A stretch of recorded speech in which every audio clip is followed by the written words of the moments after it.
C'est encore avec le même plaisir, madame, monsieur, qu'on vous retrouve ce matin sur les antennes Equinox Télévision avec 10-12, le Zénith à l'instant qui démarre ici et chez vous en même temps. Merci encore de nous faire confiance, merci de nous retrouver, merci de retrouver la grande famille ce matin avec laquelle jusqu'à 12 h nous tenterons en réalité de mieux comprendre les sujets qui gravitent autour du Cameroun, mais surtout le Cameroun dans sa profondeur, dans ses réalités et dans ses faits. Qu'est-ce qui se passe aujourd'hui au niveau de la Ligue de football professionnel du Cameroun et la Fédération camerounaise de football? 24 présidents de clubs ont demandé au général Semengue, justement, lui ont sommé de capituler, justement en lui demandant de tout abandonner contre le front ouvert, contre la fédération aujourd'hui. Qu'est-ce qui se passe véritablement? La guerre est ouverte. Le football va-t-il prospérer ou pas au Cameroun? Qu'est-ce qui explique l'attitude aujourd'hui du général Semengue? Qu'est-ce qui explique l'attitude aujourd'hui de la Fédération camerounaise de football? Madame, Monsieur, la réalité est à voir dans cette famille footballistique camerounaise. Et bien évidemment, nous sommes le 6 octobre 2020 et vous le savez, ce 6 octobre 2020, nous en profitons pour marquer un moment de témoignage, d'hommage à une des plus belles voix de la musique camerounaise. Souvenez-vous, il y a 23 ans, il n'est plus des nôtres. Il s'appelait bien sûr Ebouin Le Tim. Il nous faisait ses adieux, souvenez-vous, en 1997. Et pour ce 6 octobre, pour ceux qui l'ont connu, on dira, pour ceux qui ont entre 35 voire plus et 70 ans, ils ont connu Le Tim. On lui rend un vibrant hommage ce matin. Bienvenue à vous, bienvenue à tous. La grande équipe, Charlamel Bachoum, Bonbon Bengan, Karine Santia, Dominique Audrey Oyengelek, ensemble unis pour la même mission, madame, messieurs, jusqu'à 12 h. Nous allons encore vous servir. Bienvenue à vous. Bonbon Bengan Kandje, bonjour et bienvenue.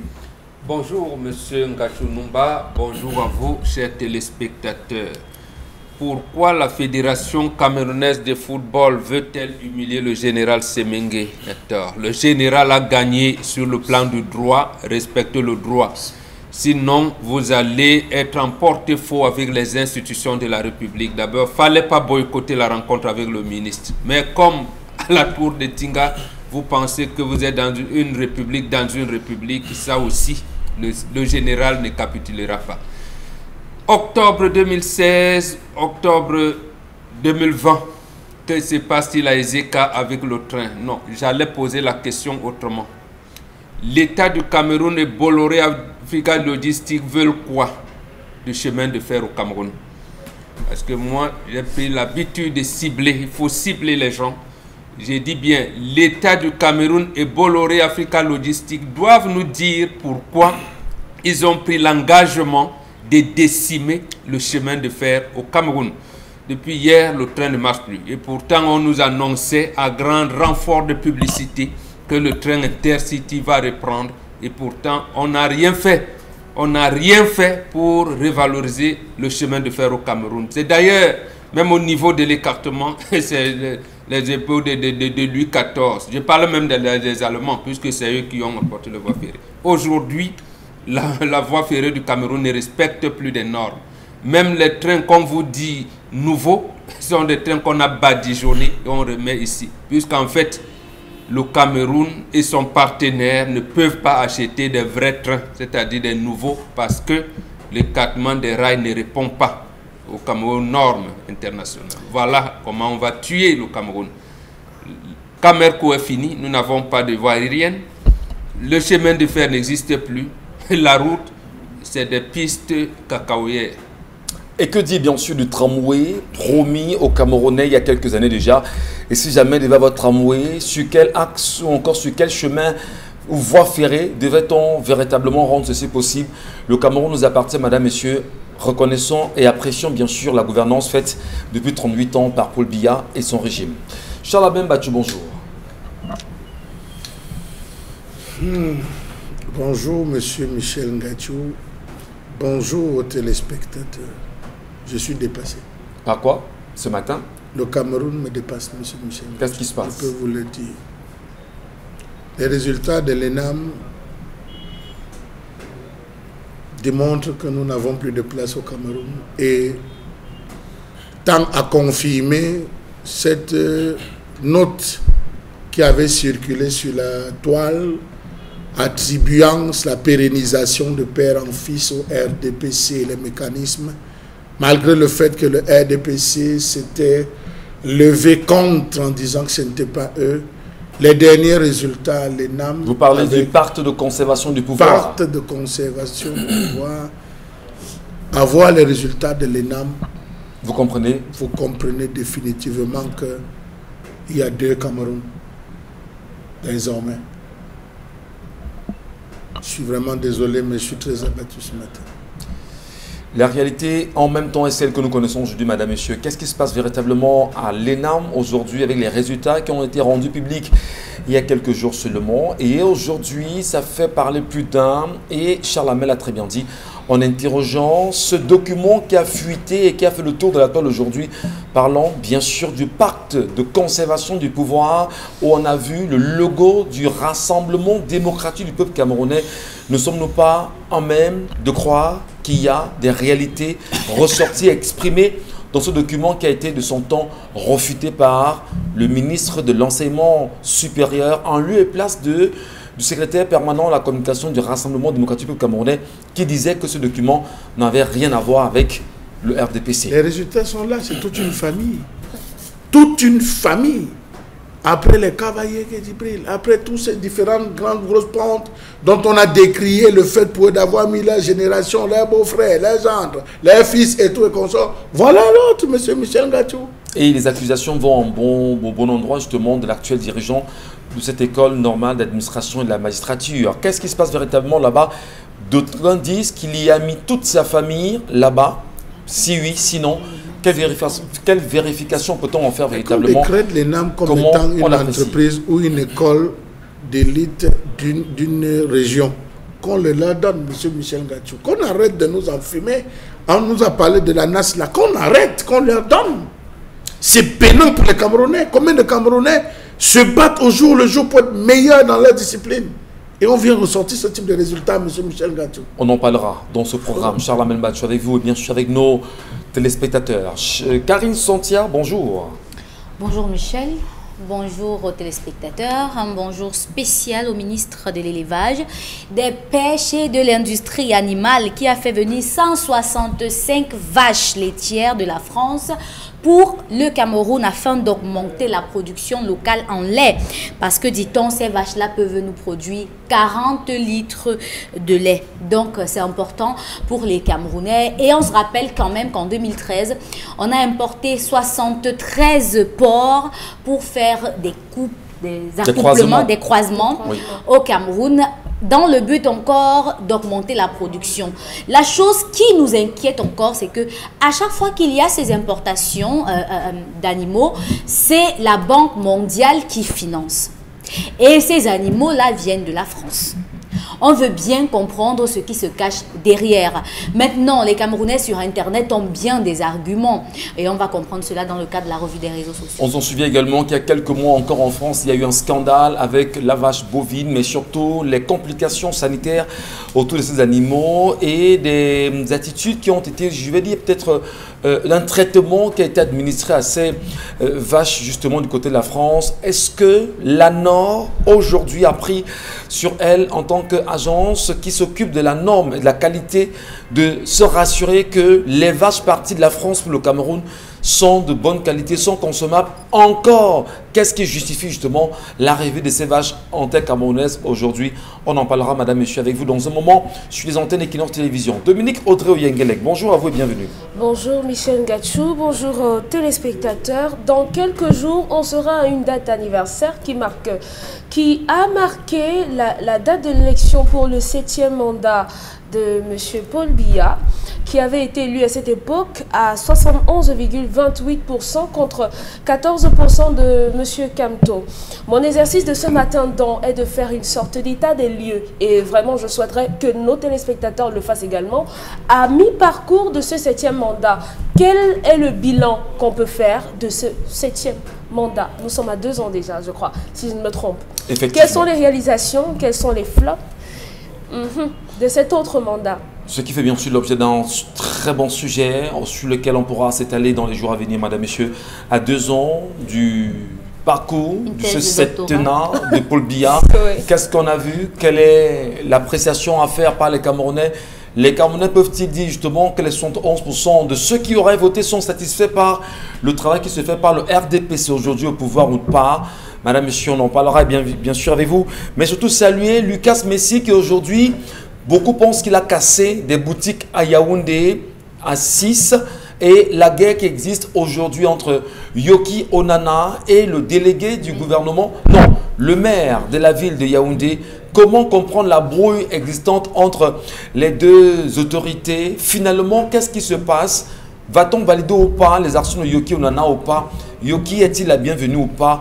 Pourquoi Yoki Onana paie-t-il les frais de son action qui semble être appréciée par plein de Camerounais dans la localité de Yaoundé 6? Bienvenue à vous, bienvenue à tous, madame, messieurs. Installez-vous confortablement. 10-12 le Zénith commence à l'instant et vous connaissez bien sûr les plateformes sur lesquelles vous pourrez échanger avec nous. Vous avez la plateforme 10-12 le Zénith sur Facebook ou encore Equinox Télévision pour ceux qui nous regardent en live. Bienvenue. L'histoire de ce jour, Dominique Audrey, c'est avec vous. C'est une histoire triste parce qu'elle met à nu les visages qu'on continue d'avoir dans notre République en construction. C'est l'histoire d'un jeune garçon, un jeune entrepreneur qui raconte sa vie à partir de la classe de terminale où il a rencontré cette jeune fille avec qui il a passé quasiment 4 ans parce que l'histoire commence à 2016. Et après son baccalauréat, il décide de sortir de la maison comme tout bon jeune garçon pour aller s'installer tout seul, terminer ses études et se lancer dans l'entrepreneuriat. À ses côtés, il avait sa camarade de classe avec qui il a effectué ce parcours-là. Au départ, il raconte que la jeune fille était très proche et elle a été acceptée même par sa famille parce qu'elle venait de temps en temps, elle venait le week-end, elle aidait maman, elle s'entendait bien avec les frères et sœurs et tout.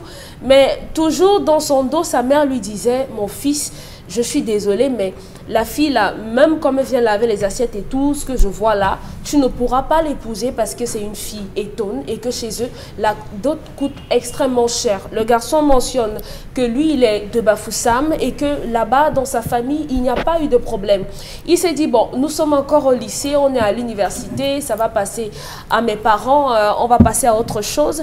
Avec le soutien de cette fille, il a pu fonder son entreprise et il s'est dit, bon, on est à 4 ans bientôt de relation et il faudrait que les choses deviennent un peu plus sérieuses. Il s'est rapproché encore de la famille de la fille qui lui a de la fille, oui, qui lui a donné son mention. Il dit que la maman de la fille le considère comme son fils, que lorsqu'il arrive chez eux, il n'y a pas de différence avec les frères de sa copine. Mais en face, il a parlé de cela avec ses parents. Ses parents restent campés sur leur position. La dot coûte extrêmement cher et il est hors de question qu'on prenne cette fille pour cette raison-là. Le garçon nous pose la question de savoir, parce qu'il se dit, bon, je suis le garçon qui semble être le plus brillant de tous mes frères. Peut-être mes parents ne voudraient pas que je me marie pour le moment, mais mon entreprise se porte pas mal. Mais aujourd'hui, avec toutes ces pressions de sa famille, de la copine et de l'entourage, il dit qu'il a du mal aujourd'hui à gérer ses employés, il a du mal à gérer son entreprise et il a l'impression qu'il risque de faire faillite même avant que son entreprise ne prenne son envol. Parce qu'il n'a pas épousé la fille? Non, parce qu'il n'est pas stable dans il n'est pas stable parce qu'on ne veut pas qu'il épouse la fille parce qu'on estime que le montant de la dot très élevé. est trop élevé. D'accord. Donc ses parents n'ont même pas fait le premier pas. Ils ont déjà conclu que parce qu'elle est de là-bas, donc c'est fini, il ne pourra pas doter. Mais il dit que c'est la seule fille qui lui a donné la possibilité de connaître le vrai amour. Et pour cette raison, il ne veut pas se séparer d'elle et il ne veut non plus désobéir à ses parents. Donc la question est de savoir comment faire parce qu'il demande, est-ce que s'il continue d'insister pendant quelques mois encore, ses parents vont accepter finalement la fille? Et pourquoi? C'est quoi cette fixette sur la tribu? Alors, des parents qui décident justement de l'aventure de leurs enfants ou encore des vies. Comment épouser une femme aujourd'hui quand on sait que la dot peut être onéreuse dans certaines communautés?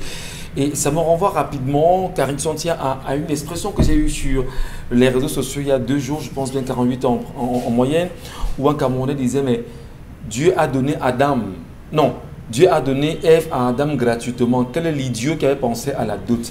Est-ce que finalement la dot ne crée pas plus de problèmes aujourd'hui qu'on ne le penserait dans les foyers, dans les communautés et entre les humains aujourd'hui? La dot existe avant Dieu. La dot existe avant Dieu. Ève et Adam. Si on veut se baser sur le fait qu'ils sont les premiers hommes sur la terre. Comment Parce ça que existait? la dot n'est pas calquée sur la Bible. La dot n'est pas calquée sur la Bible. Merci. La dot est calquée sur un vécu, sur une société particulière. Il y a la dot en Chine, il y a la dot en Inde, il y a la dot au Cameroun, il y a la dot en Afrique, il y a la dot en Amérique latine, il y a même la dot en Europe. C'est juste que c'est différent. En Inde aussi. La dot existe avant la Bible. Donc, il ne faut pas que les gens pensent que parce qu'ils peuvent comprendre 2-3 mots dans la Bible, ils peuvent maintenant nous entuber. Maintenant, il faut que Mais non, on soit lorsque clair c'est là-dessus. onéreux, lorsque c'est élevé, comment est-ce qu'on explique ça aujourd'hui? C'est l'introduction de l'argent dans les échanges sociaux qui a fait en sorte qu'on mette un prix à la dot. C'est l'introduction de l'argent. Avant que l'argent n'existe, on donnait les bananes, on donnait ceci, on donnait cela, les macabos et autres. On ne pouvait pas apprécier le poids. Sauf que depuis que l'argent existe, les gens essayent d'évaluer le prix de chaque produit qu'ils achètent pour la dot. Et finalement, ça prend un montant assez onéreux et ça fait qu'on pense qu'on achète la fille au moment de la dot. Et c'est pourquoi vous voyez que les endroits où la dot est aussi élevée, les femmes ont du mal à être très heureuses dans les mariages parce qu'à chaque fois, on va toujours les rappeler que tu es un bien qu'on a acheté, il y a un ensemble de macabos et de patates et autres. Maintenant, il faut aussi que les gens éliminent les préjugés. Il y a des familles dans ces mêmes localités, il y a des filles étonnes qu'on dote à moins que ça. C'est-à-dire qu'on dote seulement avec la cola. Il y a là-bas. C'est pas parce que Envoyer étonne? Oui. Vous le dites très bien. Je dis bien, il y a des parents qui disent, il y a des parents chez les étonnes qui disent que ok, comme tu veux rester avec ma fille, allez-y. Maintenant, c'est après que vous pouvez rester peut-être 2-3 ans avec elle et puis vous décidez d'arranger votre mariage et vous commencez par la dot. Mais là encore, c'est une négociation. Quand il faut payer, c'est pas la couleur. C'est-à-dire que tout cela se fait sur négociation. Vous ne pouvez pas rester sur le toit et vous voir passer dans la rue. C'est pas possible. C'est pas possible. Ouais. Un parent ne peut pas interpréter aujourd'hui si, que la dot est chère, tu ne vas pas l'épouser, sans être allé toquer à la porte. Parce que c'est quand vous toquez à la porte, quand vous dites que voilà la liste. Non mais Karine, on se comprend. Il y a des réalités. C'est des préjugés, monsieur Ngachou. C'est des préjugés. La réalité telle qu'on la décrit reste un préjugé tant que vous ne l'avez pas encore touché. Si vous n'avez pas encore toqué la porte chez les étonnes, n'interprétez pas leurs doutes. On va interpréter, ça va rester des préjugés. Parce que vous n'avez pas de femme qui vient chez les étonnes, vous ne pouvez pas dire que c'est comme ça. C'est ce que les gens ont dit. Mais tant que vous n'avez pas encore doté, vous ne pouvez pas savoir. Écoutez. On a vu. Et vous savez autant que moi qu'il y a des gens qui en font tellement, qui en font trop pour rien du tout. Écoutez Karine, nous organisons les mariages tout le temps. Oui. Nous on fait des voyages tout le temps. Oui. Organiser des mariages. Oui. En pays Etone, en pays Ewondo, et en pays Boulou, ça ne rit pas comme on dit au quartier. Toutes les filles Etone sont mariées. Mince. Vous voyez ce que je veux dire? Monsieur Ngachou. Non, écoutez, ça ne rit pas comme on dit souvent. Vous voyez ce que je veux dire? Alors, est-ce qu'à un moment donné, ce n'est pas le problème fondamental qui peut amener les hommes à fuir même? Vous voulez qu'on vous donne les femmes gratuitement? Voilà. Dans chaque famille, c'est un concours pour savoir qui a été. Est-ce que ce n'est pas une chose qui amène les garçons à se dire, ou même les familles à se dire, ah, mon fils qui part là-bas. Je suis désolée, la maman savait que la fille était comme ça et laisse que la fille lave ses assiettes. Vous savez que vous ne voulez pas de quelqu'un, mais vous laissez qu'elle vienne laver vos assiettes, qu'elle vienne passer le week-end chez vous, qu'elle vienne vous faire des cadeaux. Mais non, il faut arrêter. Les mamans ont peur des choses qu'elles mangent des personnes. Parce que ce que vous prenez, on demande souvent, est-ce que je peux manger? Est-ce que je peux prendre? Parce qu'on a déjà quand même commencé à accepter. Vous ne pouvez pas prendre des choses et au moment où vous savez devenir sérieux, vous vous rappelez que dans sa tribu, on ne fait pas ci, on ne fait pas ça. Le garçon n'a pas de problème avec ça. Mais justement, la question que se pose juste, c'est de savoir, est-ce que la vous voulez le rendre malheureux? Oui, est-ce que la tribu ne pose pas un problème parce qu'aujourd'hui, on se marie dans une multiculturalité camerounaise aujourd'hui. Mais la question de la dot reste quand même un problème fondamental. Les coûts élevés font forcément peur aux familles de Dominique Audrey. Mais qu'est-ce qu'on peut faire justement pour aider ce garçon à épouser cette fille et surtout à faire fléchir ses parents, les parents du garçon, pour pouvoir épouser sa femme?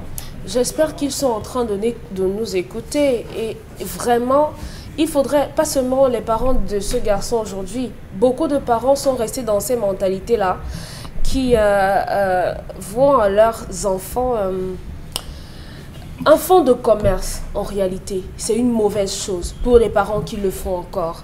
Mais maintenant, vous ne pouvez pas savoir comment ça se passe dans la famille de cette fille, précisément, sans avoir préalablement été là-bas.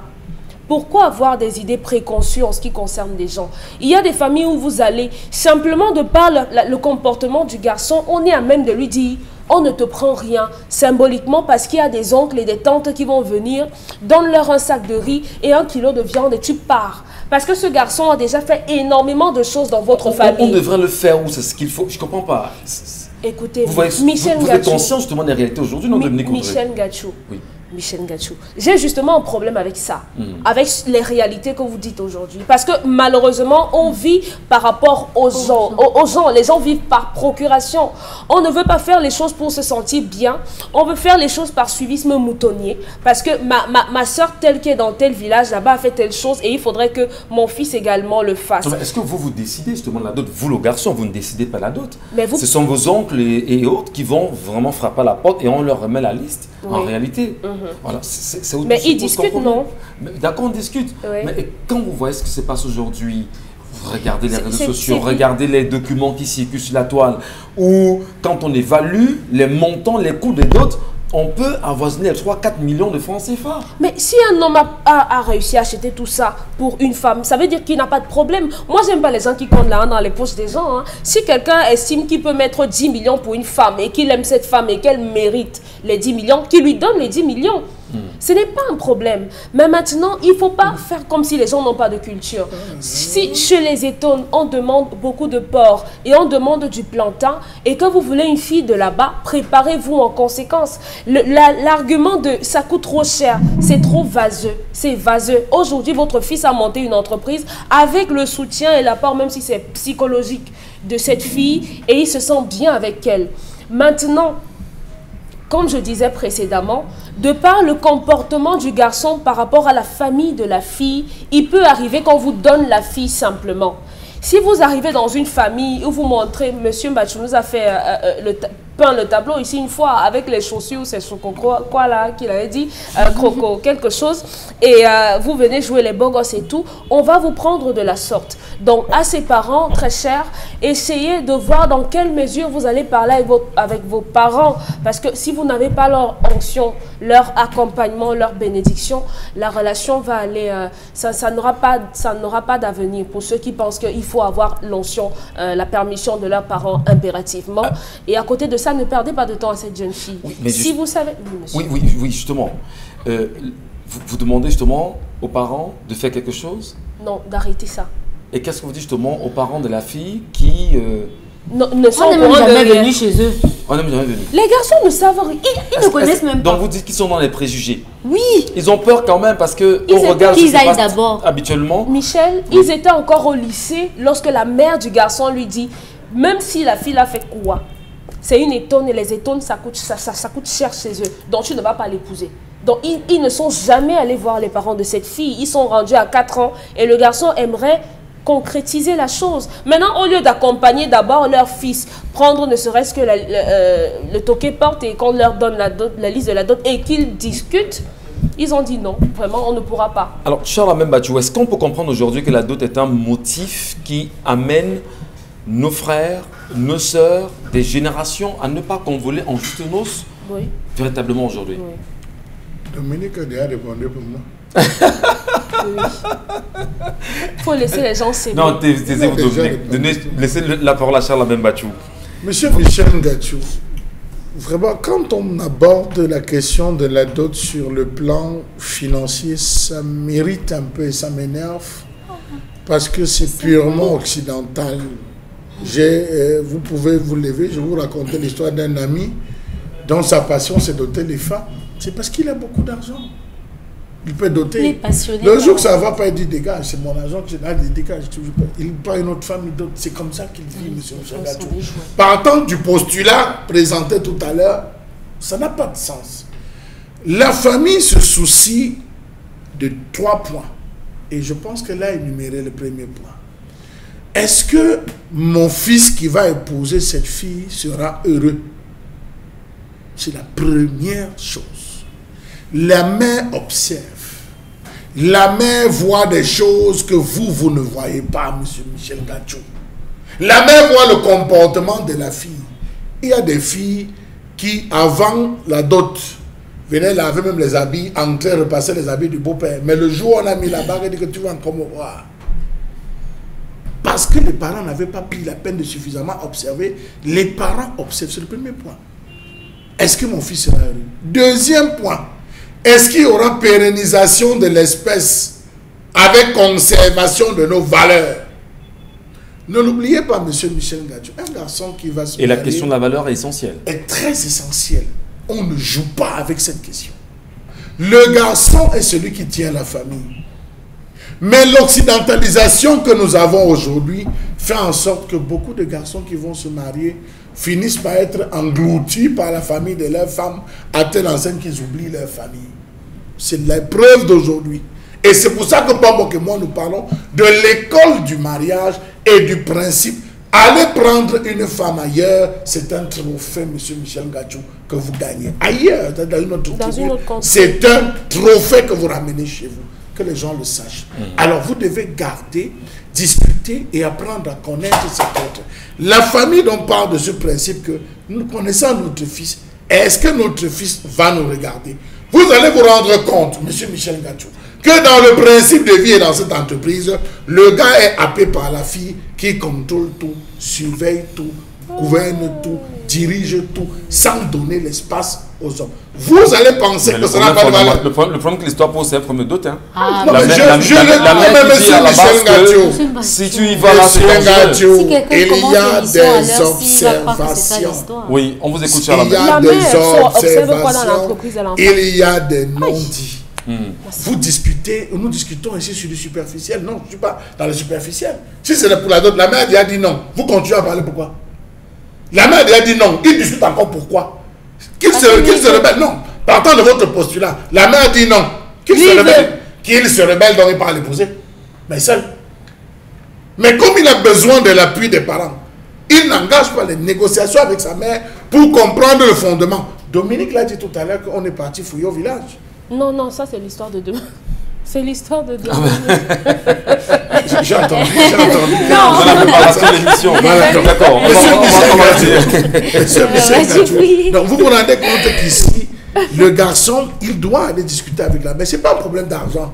L'argent est là puisqu'ils ont l'argent de la dot. Le gars connaît le dévis, il connaît tout, il a déjà discuté. On connaît ce sur quoi. Oui, mais c'est justement l'influence de sa maman qui semble. Ce n'est pas la seule influence de sa maman. Qui semble aujourd'hui ne plus lui permettre même de prospérer dans ses entreprises. Monsieur Michel Gachou, pourquoi vous voyez la mère? La mère est le haut-parleur de la famille. D'accord. La mère est le haut-parleur qu'on met devant. Ne tirez jamais sur le messager, monsieur Michel Gachou. La famille a siégé, ils ont discuté, il y a eu des préalables. C'est au garçon d'entreprendre les bonnes négociations avec sa famille. Dans le cas où lui, il constitue un frein avec sa propre famille, sa propre mère, il est obligé d'aller interpeller la belle famille en disant « Écoutez, je vais venir chercher votre fille, mais ça coince un peu, je souhaiterais que nos familles se rencontrent, c'est-à-dire ne serait-ce que vous et ma maman, pour qu'on essaie qu'il y ait une discussion, une forme de négociation sur les mobiles. Ma maman, ma famille a peur d'eux. Ma famille s'inquiète d'eux. Votre présence pourra les rassurer. Il faudrait que vous veniez pour qu'il y ait ce pourparler. On crée cette plateforme. Bon, vous savez aussi autre chose, c'est que c'est la femme. La famille peut se targuer que si vous ne voulez pas vous dégager, si on ne veut pas, pourquoi nous on va venir négocier? C'est vous qui voulez la femme, c'est à vous de vous plier. C'est des orgueils nuls et stériles qui arrivent généralement, mais je pense que si les deux tiennent, ils peuvent engager chacun des deux côtés. Merci. Pour parler pour cela. Et la question, Bonbon Bengan, aujourd'hui de l'observation généralisée quand même, qui nous laisse constater qu'il y a pas mal de nos sœurs qui ne vont plus en mariage aujourd'hui. Est-ce que la dot aujourd'hui est un frein véritablement à la croissance, j'ai envie de dire, à faire fructifier justement les cellules sociales aujourd'hui au Cameroun? Oui, parce que nous avons occidentalisé la dot. Je vous disais ici, il n'y a pas longtemps, que j'ai réuni un collège d'avocats, d'abord pour porter plainte contre le code pénal camerounais, la loi 2016/007 du 16 juillet 2016 portant code pénal. pardon, qui dispose à son article 357 parlant des exigences de la dot. Lorsqu'un garçon estime que la dot est excessive, il peut porter plainte contre son beau-père et épouser la fille. Vous pensez que c'est comme ça qu'on régule les relations dans la société? Je ne sais pas, en le faisant, le ministre Laurent Esso, en proposant cela à l'Assemblée, et cette même Assemblée qui adopte des choses pareilles, vous pensez que c'est quoi? Est-ce que Laurent Esso lui-même s'est vu dans la posture de son beau-fils qui veut lui porter plainte parce qu'on estime que voilà, et en plus encore que même chez les Douala, là on vous dit que les filles Douala coûtent cher. Donc pour vous répondre de manière claire, effectivement, la dot occidentalisée, comme développait tout à l'heure Karine Sontia dans les principes, c'est un frein. Un frein pourquoi? Et ça c'est mon deuxième développement qu'on n'aurait pas dû atteindre. La dot est significative, est symbolique, elle l'a dit. Deux choses. La première, c'était des choses en nature. Lorsqu'on a introduit même les... Bon, sans publicité aucune, Saint James, la bouteille à quatre côtés, rhum de plantation là, rhum de plantation, pourquoi? Parce que nos ancêtres, il leur avait été rapporté que leurs frères qu'on avait amenés de l'autre côté de l'Atlantique étaient en train de faire des plantations qui, sur la base de des cannes à sucre, sur la base desquelles on obtenait ce rhum de plantation. Pour donner donc une signification beaucoup plus épegnante, ils ont dit, quand vous venez toquer, vous devez avoir une bouteille de rhum de plantation pour marquer ces liens, pour dire que ce qu'on considère là-bas comme les esclaves, nous, leurs produits, nous les valorisons chez nous. Ouais. Voilà l'introduction de cet élément qui seul est exigé. Les autres, c'était les moutons, pour non, les boucs, les chèvres, un certain nombre de choses. Et c'est comme ça que la dot. Et on dit la dot ne finit pas. Ça veut dire quoi? Ça veut dire que dans le principe que développait tout à l'heure Karine Sontia, c'est quoi? Que vous pouvez, on vous donne 4 tines d'huile, plus de temps, plus de chèvres, plus de ci. Vous n'êtes pas obligé de donner. Même si vous donnez tout, ne pensez pas que vous avez fini. Parce que le principe, c'est quoi? Pourquoi on met le savon, des choses comme ça? Précisément, c'est pour symboliser que la famille lavait la femme que vous venez prendre, leur fille. Ce n'est pas parce que la famille ne peut pas acheter le savon. Bon, lorsqu'on voit des couples aujourd'hui, permettez-moi, lorsqu'on voit des dots aujourd'hui, je vous dis encore qu'il y a des images qui circulent sur les réseaux sociaux où vous verrez, on vous dit on veut 10 porcs longs châssis, on veut des motos, on veut des machettes, on veut 10 régimes de plantain, on veut des... Mais à un moment donné, est-ce que ce n'est pas de nature à appauvrir le garçon qui vient? Est-ce que les familles se demandent, est-ce que cette fille-là ira manger convenablement chez ces messieurs en demandant tout ce qu'elle demande? Charles Hamel vous l'a dit, justement, c'est des familles désocialisées. C'est des familles qui ne savent même pas à quoi sert la dot, à quoi sert un enfant. C'est les familles qui ne connaissent pas la valeur d'un homme. Vous lui dites que le garçon veut quoi, la fille, c'est qu'ils ne savent pas.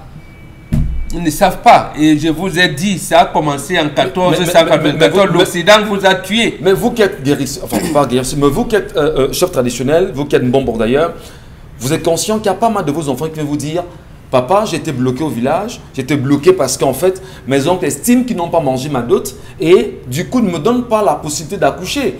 Parce qu'on estime que l'oncle qui aurait fait une proposition n'a rien fait comme proposition, bien n'a pas obtenu ce qu'il voulait et du coup, il s'en prend à la fille. Vous savez ça? Justement, non. Il y a ces blocages et je les résous à la minute.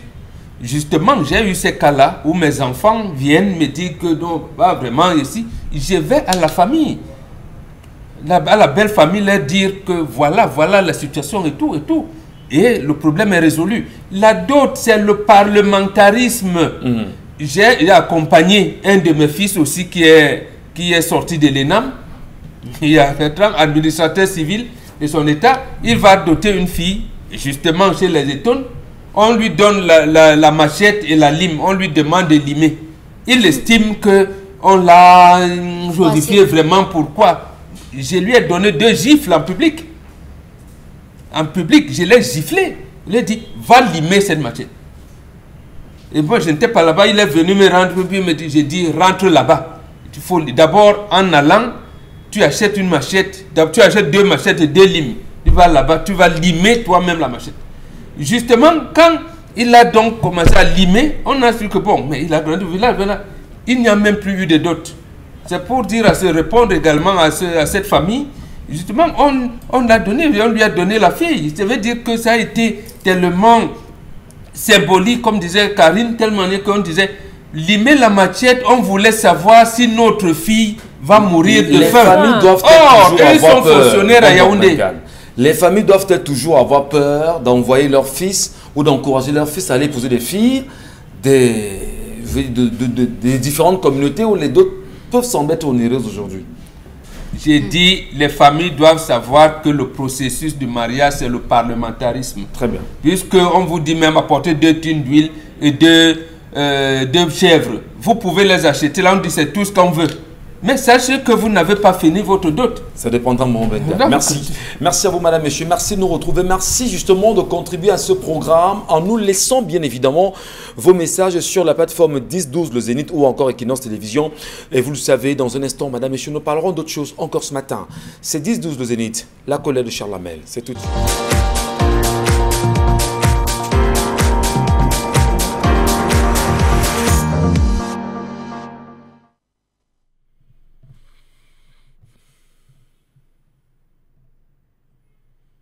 Je m'interroge ce jour sur la question de l'introduction de l'E ou du e-learning à l'école au Cameroun, doublé du système de mi-temps.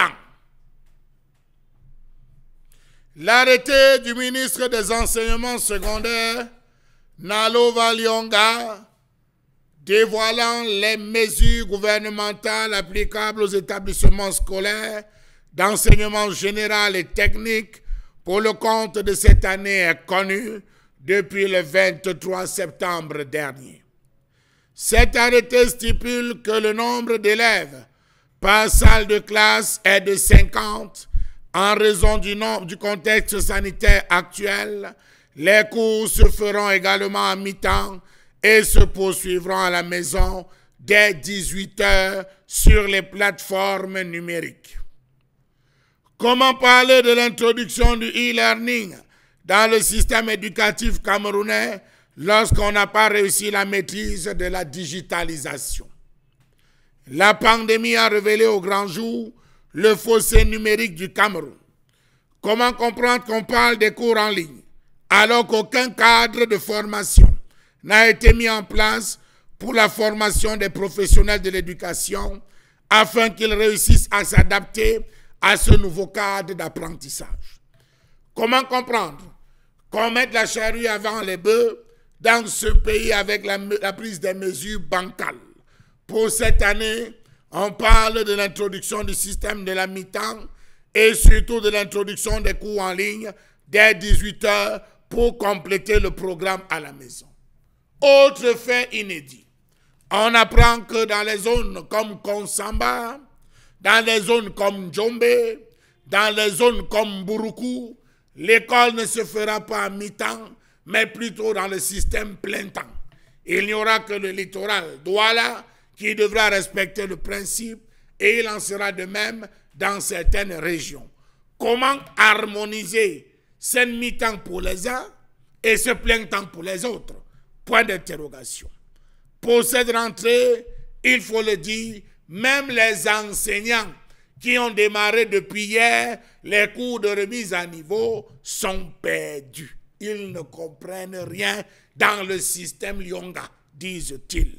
Quels seront les enseignants qui, au lieu de rester avec leurs familles, prendront sur eux de dispenser des cours en ligne dès 18 h jusqu'à 20 h 30, 21 h? Point d'interrogation.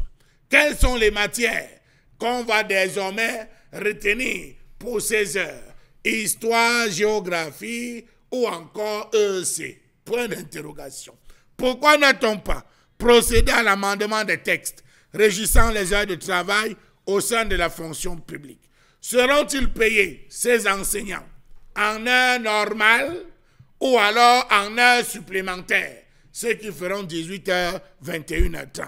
Les problèmes qui entravent le développement du e-learning au Cameroun sont classés en 3 catégories. Ceux qui entravent l'offre de services, ceux qui empêchent de booster la demande, ceux relatifs aux dispositifs nécessaires pour recevoir et dispenser les cours en ligne. Hormis les coûts élevés de l'accès aux cours en visioconférence, l'on déploie une faible couverture des réseaux mobiles. Allez savoir, sommes-nous en 1G, 2G, demi-G ou 4G? La disparité est évidente entre les élèves et étudiants dans les grandes villes et ceux de l'arrière-pays. Ces derniers, dont la plupart des cas ne disposent pas en majorité des ordinateurs et smartphones pour s'arrimer au e-learning. Les populations de Douala, en pleine saison de pluie, depuis hier, ont connu 4 coupures. Certains quartiers n'ont pas de lumière à partir de 18 h. Comment va-t-on faire pour suivre les cours en ligne, disent-ils? Autant d'interrogations.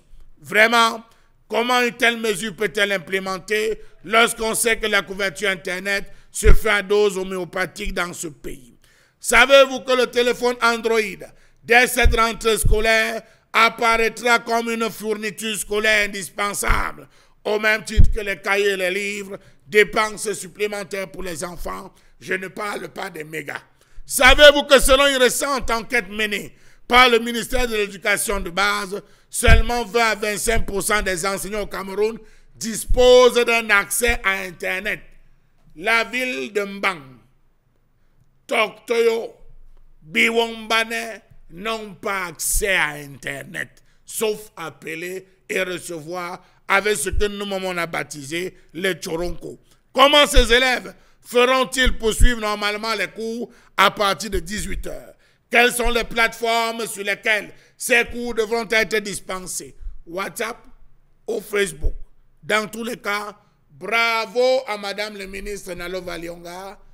Elle est un génie depuis l'université de Boya, en passant par le conseil d'administration de l'hôpital général et finalement comme ministre. Elle a des idées novateurs qui apporteront bien évidemment des changements. Mais j'ai bien peur qu'ils ne soient plus négatifs que positifs. Oh là là, quelle colère bien sûr ce matin. Et les parents d'élèves qui nous regardent ce matin certainement se retrouvent et comprennent mieux la réalité, l'actualité, le concept du e-learning. Avez-vous justement des smartphones offerts à vos enfants en ce début d'année?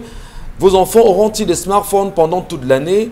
Puisqu'en réalité, concernant le e-learning, après les cours, pour ceux qui auront la chance de retourner à la maison à 17 h sur la même bachou, il va falloir que dès 18 h qu'ils se remettent également sur Internet. Il marche bien. Et vous nous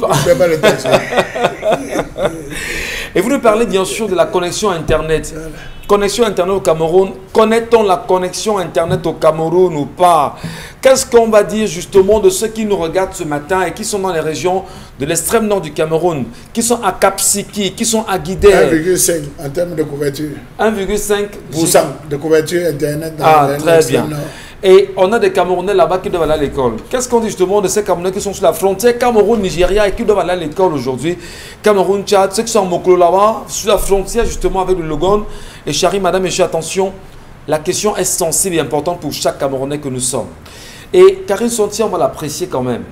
On va saluer justement la ministre Nalo Valionga justement sur cette question. Comment vous l'appréciez effectivement? Je pense que c'est une mesure qui a quand même été accompagnée depuis 2019. Je ne sais pas si le gouvernement avait prévu que le coronavirus allait s'abattre dans le monde. Et depuis la loi de finances de 2019, il y a l'article 7 qui nous porte taxation des téléphones portables et des tablettes électroniques ou numériques à l'importation. Donc dès le 1er octobre, ce qui est déjà passé, les droits et taxes de douane par voie numérique sur les téléphones et les terminaux téléphoniques, notamment les tablettes, sera appliqué.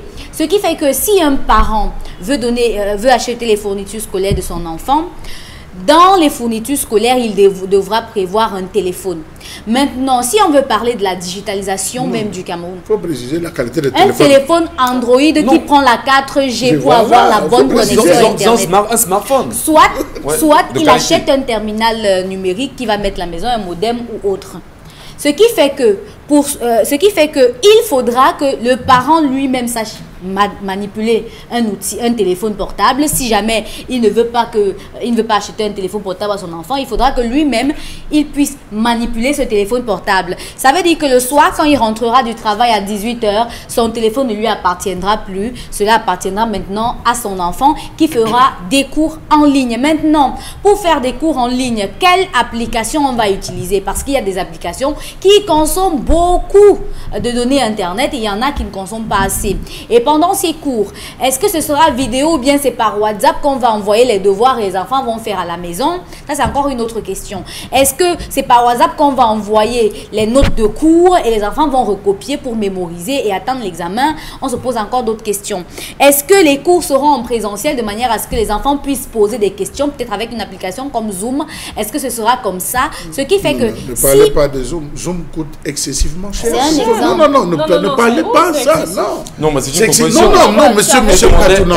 Est-ce qu'on peut en arriver là? Non, monsieur Michel Gatounan ne commence même pas, on les connaît. Sont dia modernes. Si vous donnez un smartphone à quelqu'un, pourquoi ne voulez-vous pas qu'elle le soit? C'est un exemple. Non, elle fait paniquer Charles Amel. Non, mais ça veut dire vous dites que vous pouvez acheter un parce que smartphone c'est les à cours en votre ligne. fils, non? Sauf si les cours là seront par téléphone, l'appel WhatsApp. Sauf que l'appel WhatsApp aussi un nombre de personnes. Charles Amel, parent d'élèves, calmez-vous. Écoutez Karine. Poursuivez Karine. Maintenant, si c'est par Zoom, ça veut dire que la connexion, peut-être pour une réunion qui va durer 30 minutes par Zoom, dites-vous que vous allez prendre minimum 1 giga par soirée, ça fait que minimum, vous suivez. Vous suivez là où on a dit que minimum. Les Camerounais ont l'argent. Mais si on a mis cette décision, ça veut dire que voilà, on est maintenant, capable. Si ça dépend encore du nombre d'élèves qui sont connectés à l'appel. Donc, si c'est 20 élèves, dites-vous que vous pouvez prendre peut-être 3500 francs par soirée. Bon, ça c'est un exemple. Je n'ai pas terminé, monsieur Ngachou. J'aimerais quand même terminer. On comprend la crainte de Charles Amel. Lorsque les chefs de famille se disent, bon, j'ai 10 enfants à la maison, s'il faut à chaque enfant un smartphone et 1 giga tous les soirs. Je m'intéresse à la digitalisation. Je m'intéresse à la digitalisation puisqu'on y est. Il y a la qualité d'Internet, la couverture Internet sur tout le territoire national. La couverture d'Internet à Douala seulement, à Akwa n'est pas pareille que celle qui est à Makepe. Elle n'est pas non plus pareille que celle qui est à la Cité-ci. Et ce n'est pas pareil encore que ce qui est à Bepanda. Donc ça veut dire que les parents de Bepanda auront droit à un genre de cours. Les cours qui pourront être entrecoupés si jamais ils réussissent quand même à avoir une connexion Internet. Il y a que la qualité de l'appareil téléphonique. Donc il y a les parents qui ne peuvent pas forcément avoir de l'argent pour acheter un téléphone qui va prendre la 4G. Certains parents aujourd'hui sont encore à la 2G et qui vous disent qu'ils n'ont rien à faire avec Internet. Donc ce sera encore compliqué. Maintenant, il faut la maîtrise de l'outil informatique. Imaginez un enfant qui n'a pas été exposé à ce téléphone-là pendant longtemps, qui se trouve par exemple dans les campagnes. Comment est-ce qu'il va faire? Sauf si dans les campagnes, c'est pas ce qu'on va appliquer. Vous avez commencé avec Zoom, finissez. C'est extrêmement grave. Merci beaucoup. Et Karen, écoutons la présentation de Dominique Odola sur ce sujet ce matin, Dominique. Couverture, Internet au Cameroun, maîtrise justement des sujets. Comment est-ce qu'on peut comprendre cette digitalisation de l'enseignement judo au Cameroun? Le suivisme moutonnier, le manque d'occupation, l'inactivité, le fait de se tourner les pouces et de ne savoir quoi faire en réalité. Lorsqu'on décide... Vous parlez là de la ministre Nalova Yonga? Je ne sais pas, des personnes, parce que ce n'est pas elle seule. Le gouvernement camerounais. Il y a eu toute une réunion pour nous dire on va passer au système de mi-temps, on va approfondir les cours à distance. Dites-moi un peu, quand vous parlez d'approfondissement de cours à distance, vous avez d'abord fait les cours à distance quand? Avec les PBH trucs là, c'était des cours à distance, ça a marché? Je vous rappelle que le ministre de l'enseignement supérieur a dû bloquer un certain argent là, le Covid, pour octroyer Internet dans toutes les universités du Cameroun. C'est effectif? Je suppose que ça a commencé à l'université de géologie là-bas. Non, je vous rappelle juste. Ils n'ont même pas accès. Citez même pas, pardon, ne les citez pas. Laissez les élèves de oui, ne les citez pas. Lesquels étudiants? Les gens mangent trop d'argent sur le nom de l'école de géo. Laissez-les. Et vous le ni le bâtiment, ni le aucun matériel, pas de laboratoire. Pas de laboratoire. C'est Internet qui va avoir. Le nouveau système éducatif comme quelqu'un dirait, est prématuré. Ça n'a pas été pensé du tout. On n'a même pas pris la peine de préparer les gens. On a eu coronavirus, bam, les enfants sont sortis de l'école et boum, bam, maintenant on nous dit que les enfants vont aller à l'école de 7h à 12h et de 12h30 à 17h. Première interrogation, comment est-ce que vont être répartis les programmes? Qui va terminer ou bien qui va commencer? Comment est-ce que c'est organisé? Parce que tous les enfants sont allés à l'école hier. Maintenant, on ne sait pas comment est-ce que ça va s'organiser. La question que j'ai, c'est au niveau des programmes. On sait à quel point les programmes sont longs. On parle d'une trentaine de chapitres d'histoire et de machins et de trucs. Mais dites-moi, comment on va faire pour achever ces programmes-là? Boum, on se retrouve à e-learning. Le e-learning de base, dans des pays bien organisés, c'est quelque chose qui marche. C'est quelque chose de bien. Au niveau des enseignants, l'avantage... Comme on est mal organisé? Oh, Michel. Je vous pose la question. Si vous trouvez que c'est bien, ça va. Au niveau des enseignants, par exemple, ça réduit les déplacements. Et avec le e-learning dans ces pays-là, on est sûr que tout le monde est touché. Tous les élèves ont accès aux cours. Mais maintenant, si on revient au Cameroun, allons à Tokombéré. Allons par exemple dans ces écoles-là. C'est valable pour les écoles primaires aussi? C'est valable. On parle de l'enseignement dans sa globalité. Voilà, lundi on parlait de ces écoles où on est assis à même le pagne. Ça veut dire que là-bas aussi on va faire le e-learning le soir. Il n'y avait pas trop eu le corona là-bas. Ah d'accord. C'est très grave. En tout cas, on marque juste une pause. Et puis tout à l'heure, on va sanctionner ce sujet qui nous interpelle. Madame, Monsieur, c'est le Cameroun, on doit le reconstruire. Ne l'oubliez jamais.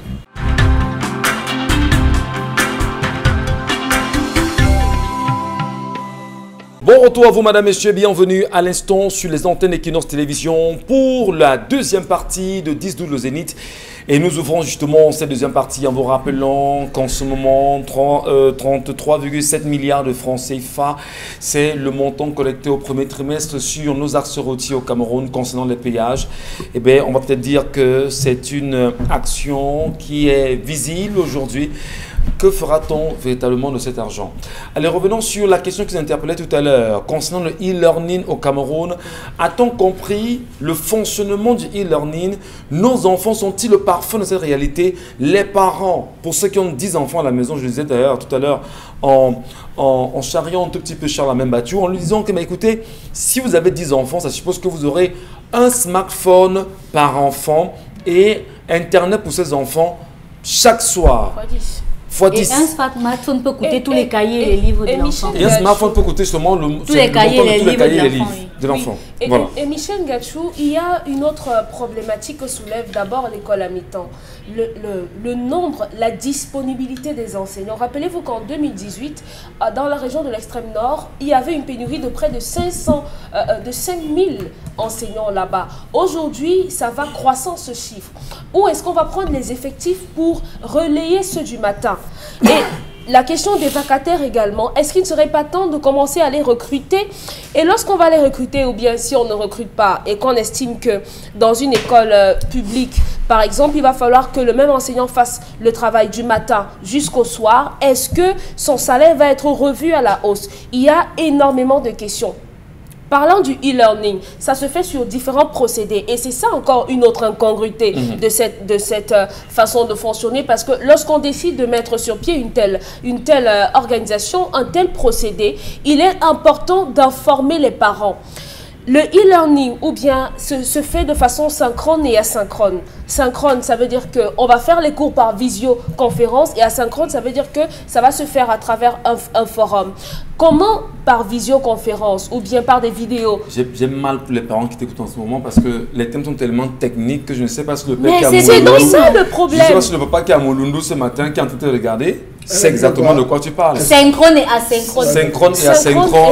On est sur des forats et tout ça, c'est très compliqué pour les parents. C'est donc ça le problème avec notre pays. On décide qu'aujourd'hui, vous ne marcherez plus comme ça, ou bien vous porterez ceci, ou bien vous ne mangerez plus ceci, sans vous dire le pourquoi, ou bien le comment, sans vous expliquer les choses. Si on avait dit aux parents que pour telle localité, pour tel village, pour tel endroit, d'abord que c'est à tête chercheuse, hein, parce qu'il y a des localités où on va continuer d'aller à l'école normalement. La question, non, c'est pourquoi à Mouanko? on continue à l'école à plein temps et qu'à Douala, on le fait à mi-temps. À moins qu'il n'y ait pas eu de coronavirus, à Douala, il y en a eu. Bonne question. Allez, comment songe-t-il cette façon de faire un bonbon bengan, Kendi, aujourd'hui? On va dire, la transhumance en ce qui concerne l'école, l'évolution que l'école a connue aujourd'hui au Cameroun et surtout l'adaptation à faire aujourd'hui. Vous, parents, vous, chefs, vous, traditionnalistes, vous vous retrouvez dans cette façon de faire? On enseignerait mieux à travers le e-learning aujourd'hui? Non, il faut qu'on s'entende d'abord sur les mots. Quand vous dites l'évolution de l'école, moi je vois régression. À la régression de l'école. Voilà. Donc, je pense que pour qu'on soit vraiment clair, l'organisation de l'éducation, de l'instruction au Cameroun devrait rentrer à notre époque, c'est-à-dire l'école sous l'arbre. Ce n'est pas moi. Ça veut dire quoi, mon bon? C'est pas moi qui ai créé l'éducation de base. L'école sous l'arbre? Oui, voilà le principe. Moi, par exemple, qui n'étais pas brillant à l'école, quand j'ai difficilement terminé le cours élémentaire deuxième année, je ne pouvais pas avoir accès au cours moyen première année pour préparer le certificat d'études primaires indigènes normalement. On nous envoie à l'école sous l'arbre.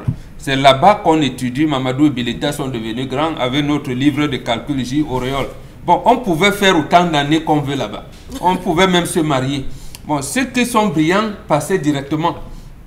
Et ils allaient avoir l'étude. Donc nous, on pouvait venir faire le certificat d'études primaires indigènes à 24 ans, ayant même une femme et enfant. Je pense que c'est la formule que nous devons avoir aujourd'hui au Cameroun. Est-ce que c'est pas pour certains rétrogrades? La preuve, vous venez, Dominique Audrey qui vient de nous mettre au niveau de e-learning. Vous avez commencé à invoquer Melundu, je peux invoquer Somalomo, ou même, je ne sais pas, c'est même l'un des riches RDPC. Non, je parle même d'un Compem, chez lui, ou de Sokele 1, ou d'un Com. Chez même l'un des enseignants les plus brillants mathématiciens de l'Afrique francophone, chez Hogben. Là-bas, le lycée n'a pas, le lycée d'un Com n'a pas d'électricité.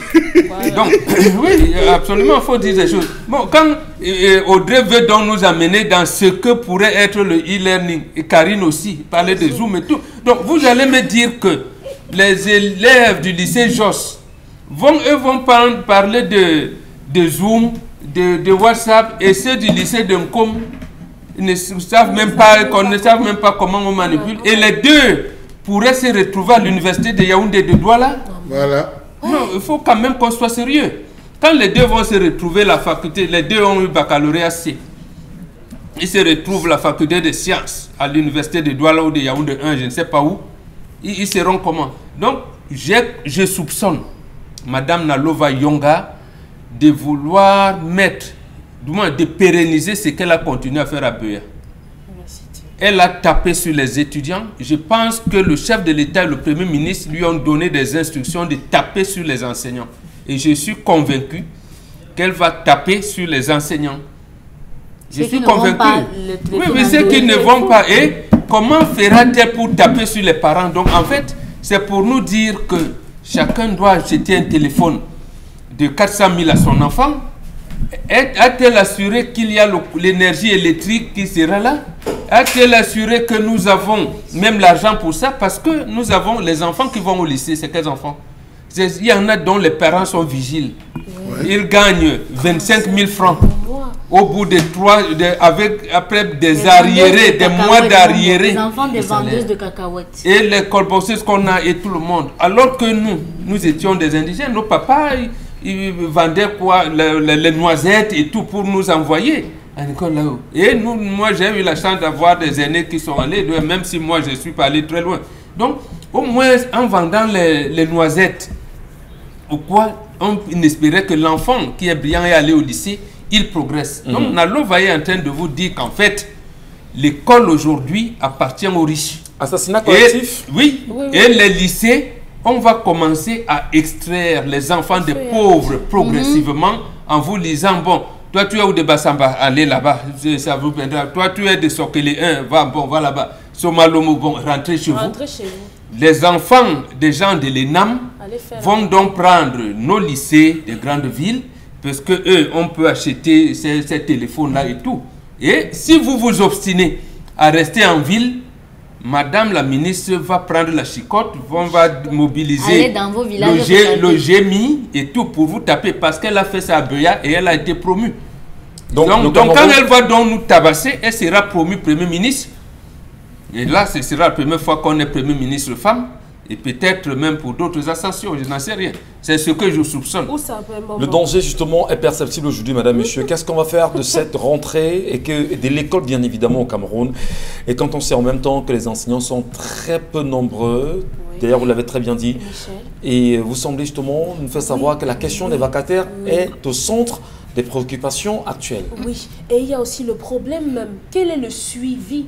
Vous savez comment ça se passe dans les lycées. On a des élèves qui choisissent délibérément de faire certains cours. Oui. Le décrochage scolaire avec le e-learning est intense. Oui, comment on va faire pour gérer ça? Si un enfant ne comprend pas pour les écoles techniques, comment on fait le tracé?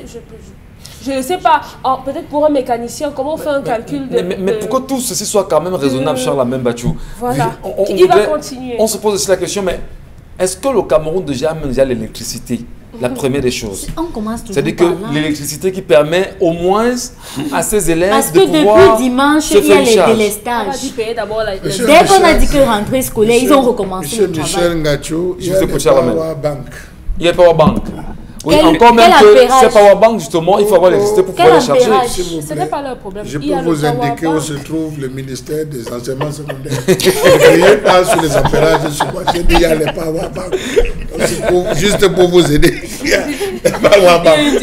Vous savez, monsieur Michel Ngachou, ça vous fait rire, mais je raisonne là comme eux, ils raisonnent. Oui, c'est clair. Je raisonne comme ces gens raisonnent. Prenons la vie d'un parent. Ça fait 7 mois, monsieur Michel Ngachou, que les parents ont été licenciés. Pas les enfants, que les parents ont été licenciés.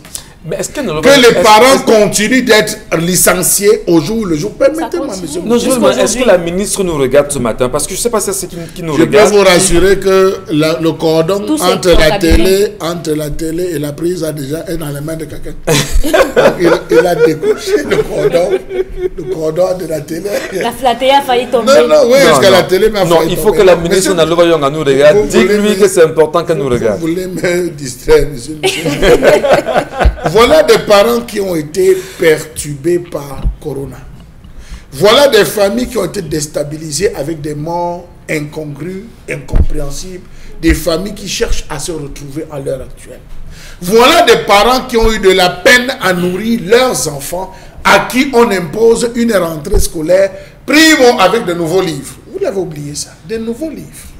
Il y a des nouveaux livres. Effectivement. Or, la commission, comme on l'avait prévu, qu'on devait faire des livres pour 2, 3 ans et 4 ans. Il y a des nouveaux livres sur le marché et vous devez acheter ces livres. Premier point. Et la ministre n'en parle pas. Deuxième point, monsieur Michel Ngachou, il faut dire que les parents se sont retrouvés à ceci que on a modifié le système d'inscription avec l'ajout du paiement des frais d'examen. Non, j'ai dit frais d'examen. Le même jour, avant l'inscription et l'APE, les parents abattus, perturbés, oubliés, humiliés, tous se sont retrouvés encore à dire « Ok, nous allons ». Non contents de voir ces parents se battre pour inscrire, on ajoute le principe de mi-temps, le principe du e-learning en disant « Vous finissez ». Monsieur Michel Ngachou, dans quel pays au monde on organise la rentrée scolaire en saison de pluie? Voilà là où madame devait travailler. Mais ça veut dire quoi? On a toujours déclenché... Non, monsieur Michel Ngachou, c'est colonial. Non, allez voir au Gabon, allez voir en Guinée équatoriale, dans quel pays? C'est colonial ça, monsieur Michel Ngachou. C'est colonial. Elle devait travailler à nous créer un tampon. Petite saison sèche, petite saison de pluie, on voit comment on harmonise une petite saison sèche. Les enfants vont à l'école. Regardez aujourd'hui, vous avez vu le matin? Ce matin, il a plu sur pas un nombre d'enfants. Et c'est des enfants qui n'ont pas la moyen de prendre le benzikin à 100 francs. J'en viens. Vous avez dans un enfant qui, papa, achète un téléphone portable, il a mis le téléphone dans le sac, il a les cahiers dans le sac. Monsieur Michel Ngachou, est-ce que vous savez qu'à notre époque, quand il pleuvait, on enlevait les cahiers qu'on mettait sous le démembré, on prenait la tenue et les chaussures, on mettait dans le sac pour qu'il ne pleut pas. Vous avez connu cette chose. Alors vous devez donc comprendre, monsieur Michel Ngachou, ce qui était plus dur à l'époque. Et aujourd'hui, on préservait parce qu'on n'avait qu'une seule tenue. Alors, vous avez donc un ministre qui vous impose un ensemble de règles, des coûts supplémentaires aux parents. Il faut avoir un téléphone. Dieu seul sait comment nos enfants sont des bandits. Un enfant va te dire, papa, à 18 h, je fais le coup, alors qu'il est en train de regarder un film pornographique, alors qu'il est sur les styles de chilling party. Ça, c'est donner l'autorisation. Quelles seront les mesures? Je crois que le Rwanda, avec 5 milliards, a réussi à monter des usines d'ordinateurs portables qui désormais desservent toute l'Afrique de l'Est, M. Michel Gadjou, et adaptés au principe de l'école. Tropicalisé. Tropicalisé. Si on avait des personnes qui veulent travailler et non des croqueurs d'argent en milliards, qui veulent réfléchir, on aurait pensé par dire, voilà la rentrée scolaire, qu'est-ce qu'on peut mettre? Des outils adaptés, des tablettes éducatives, des téléphones éducatifs où on ne pourra enseigner que l'école pour éviter d'avoir de telles applications et tout et consorts pour permettre à un enfant. Là, ce sera mettre véritablement les bœufs en avant la charrue, M. Michel Gadjou. Aujourd'hui, on demande à tous de partir. Vous avez des enseignants qui ne maîtrisent l'outil Internet que pour envoyer des messages WhatsApp et surfer sur Facebook, qui ne maîtrisent plus rien. Nous avons encore un autre cas, M. Michel Gadjou. À quel moment est-ce qu'ils ont été recyclés? Cet enseignant du lycée de Mélon qui a été incarcéré pour avoir traité des épreuves sur WhatsApp dans un groupe. A-t-on déjà résolu, c'est-à-dire de harmoniser le principe de WhatsApp avec la fonction publique, avec le code du travail et tout? Mais je dis, on est perdu. Le monde, le système d'évaluation, il se fera comment sur Internet? Alors, je fais juste le cours sur Internet et on vient m'évaluer par écrire à l'école. Donc, regardez, ça sonne.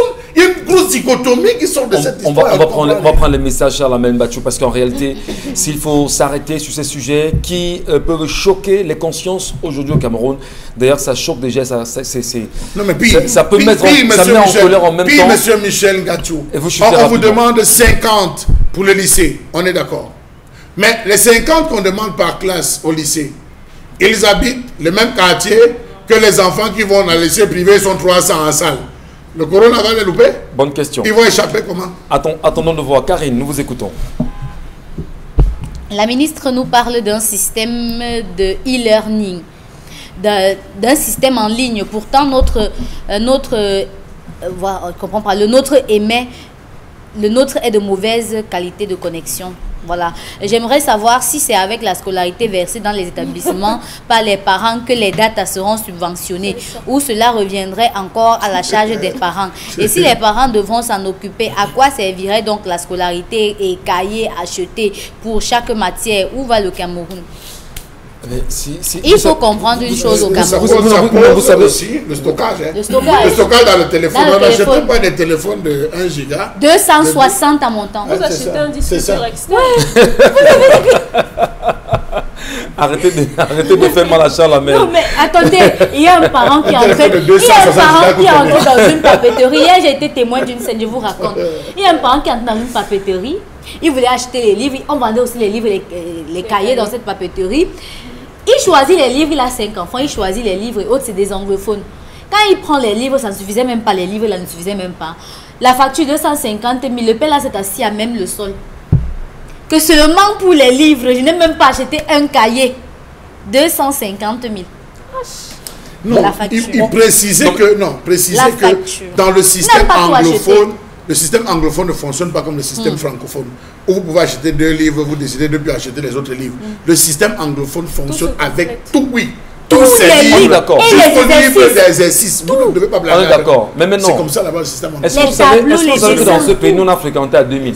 Pardon? Vraiment, dans ce pays, nous on a fréquenté à 2000. Nous, à moins que ça. On nous payait 1000 francs, on allait à l'école, nous, 1000 francs. Bon, mon père disait qu'on payait 2500, on avait les livres, à la fin d'année, on venait remettre. Mais nous avions un système où on a le livre, ta soeur aînée prend les livres, après remet à celle qui va suivre, ainsi de suite, sur au moins ces 5 ans.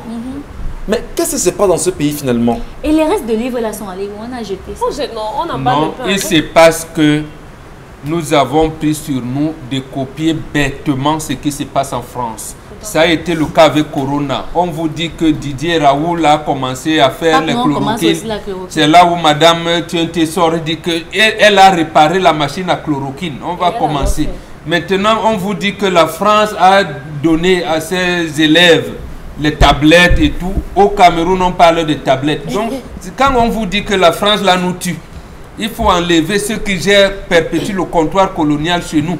En attendant, c'est le copier-coller bête. C'est très dangereux, car nous vous écoutons. Il faut comprendre une chose, au Cameroun, on ne fait rien pour aider les Camerounais. Le système éducatif est d'abord nul pour commencer. En plus, on parle de e-learning. On a d'abord un problème de lumière au Cameroun, vraiment un gouvernement zombifié. Je dis ceci, le Cameroun ne fonctionnera jamais bien si ce gouvernement n'est pas radié. C'est un gouvernement de secte et non de mérite. Nous avons mal, mais que faire? Si on parle, c'est la mort qui nous guette.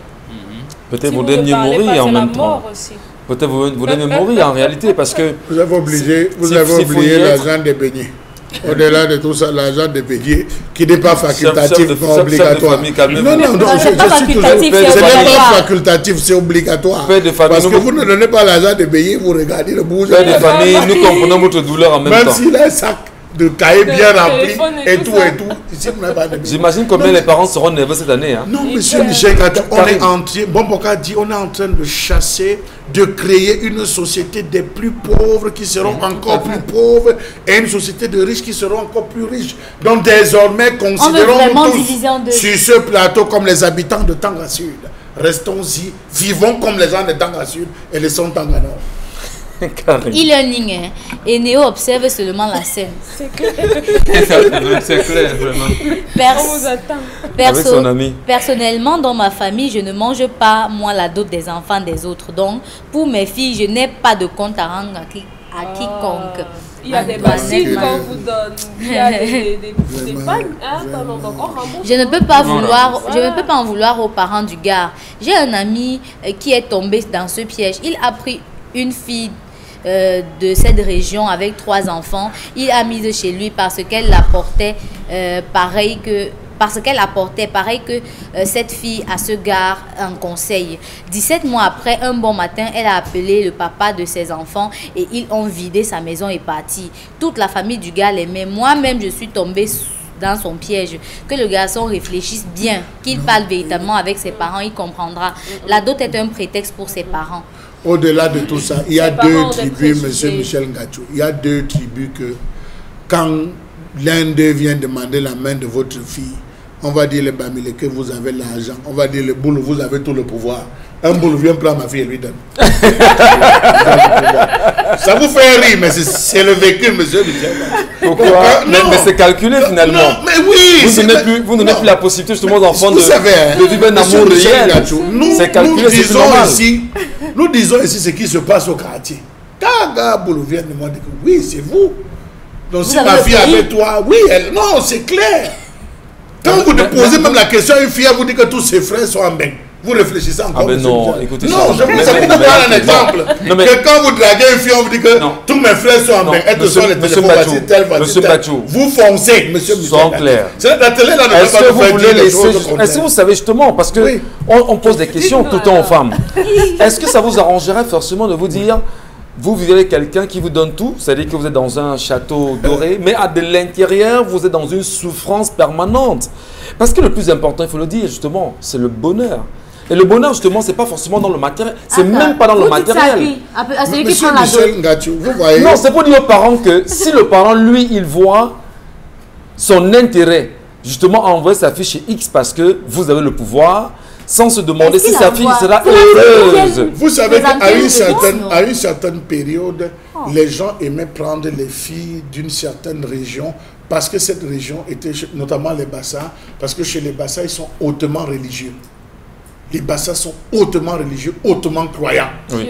Pieux. Je le dis sur le plateau. Donc quand tu prenais une fille là, on dit non. Vraiment, cette fille, elle va à l'église. Même une partie du sud et de l'est, une partie du sud. Vous savez que les premières religions adventistes, protestantes, se sont installées dans cette zone. Vraiment, c'est des gens pieux. On dit, vous prenez sur les filles. Une fille boule, elle va prier, elle ne dérange pas. C'est des femmes. Et ça se vérifie aujourd'hui. Mais l'occidentalisation voulant, il y a des comportements nouveaux qui sont entrés, qui adoptent une typologie. C'est comme aujourd'hui, un gars va vous dire que je ne peux jamais épouser une fille qui sort de tel, ou qui fait tel métier, ou qui fait ci. Or, avant, ce n'était pas ça. Donc, ça évolue avec le le temps. Essayons de nous adapter, nous aliments. Pourquoi on ne veut pas dire que... Moi, j'ai des amis qui me disent que lorsque tu prends une fille qui est par exemple étonne, on dote, mais lorsque la fille vient en mariage, on équipe quasiment toute la maison. Vous pensez qu'on équipe la maison avec quoi? Oui. Lui, après, c'est ça. Quand vous dotez, et la famille qui l'accompagne, c'est ça le principe de la cuisine. Pas seulement ça, le mariage. On te donne un salon, une maison. Lorsqu'on vient accompagner la fille, on la ramène avec tout ce qui est ustensile de cuisine, tout ce qui rentre justement dans sa cuisine.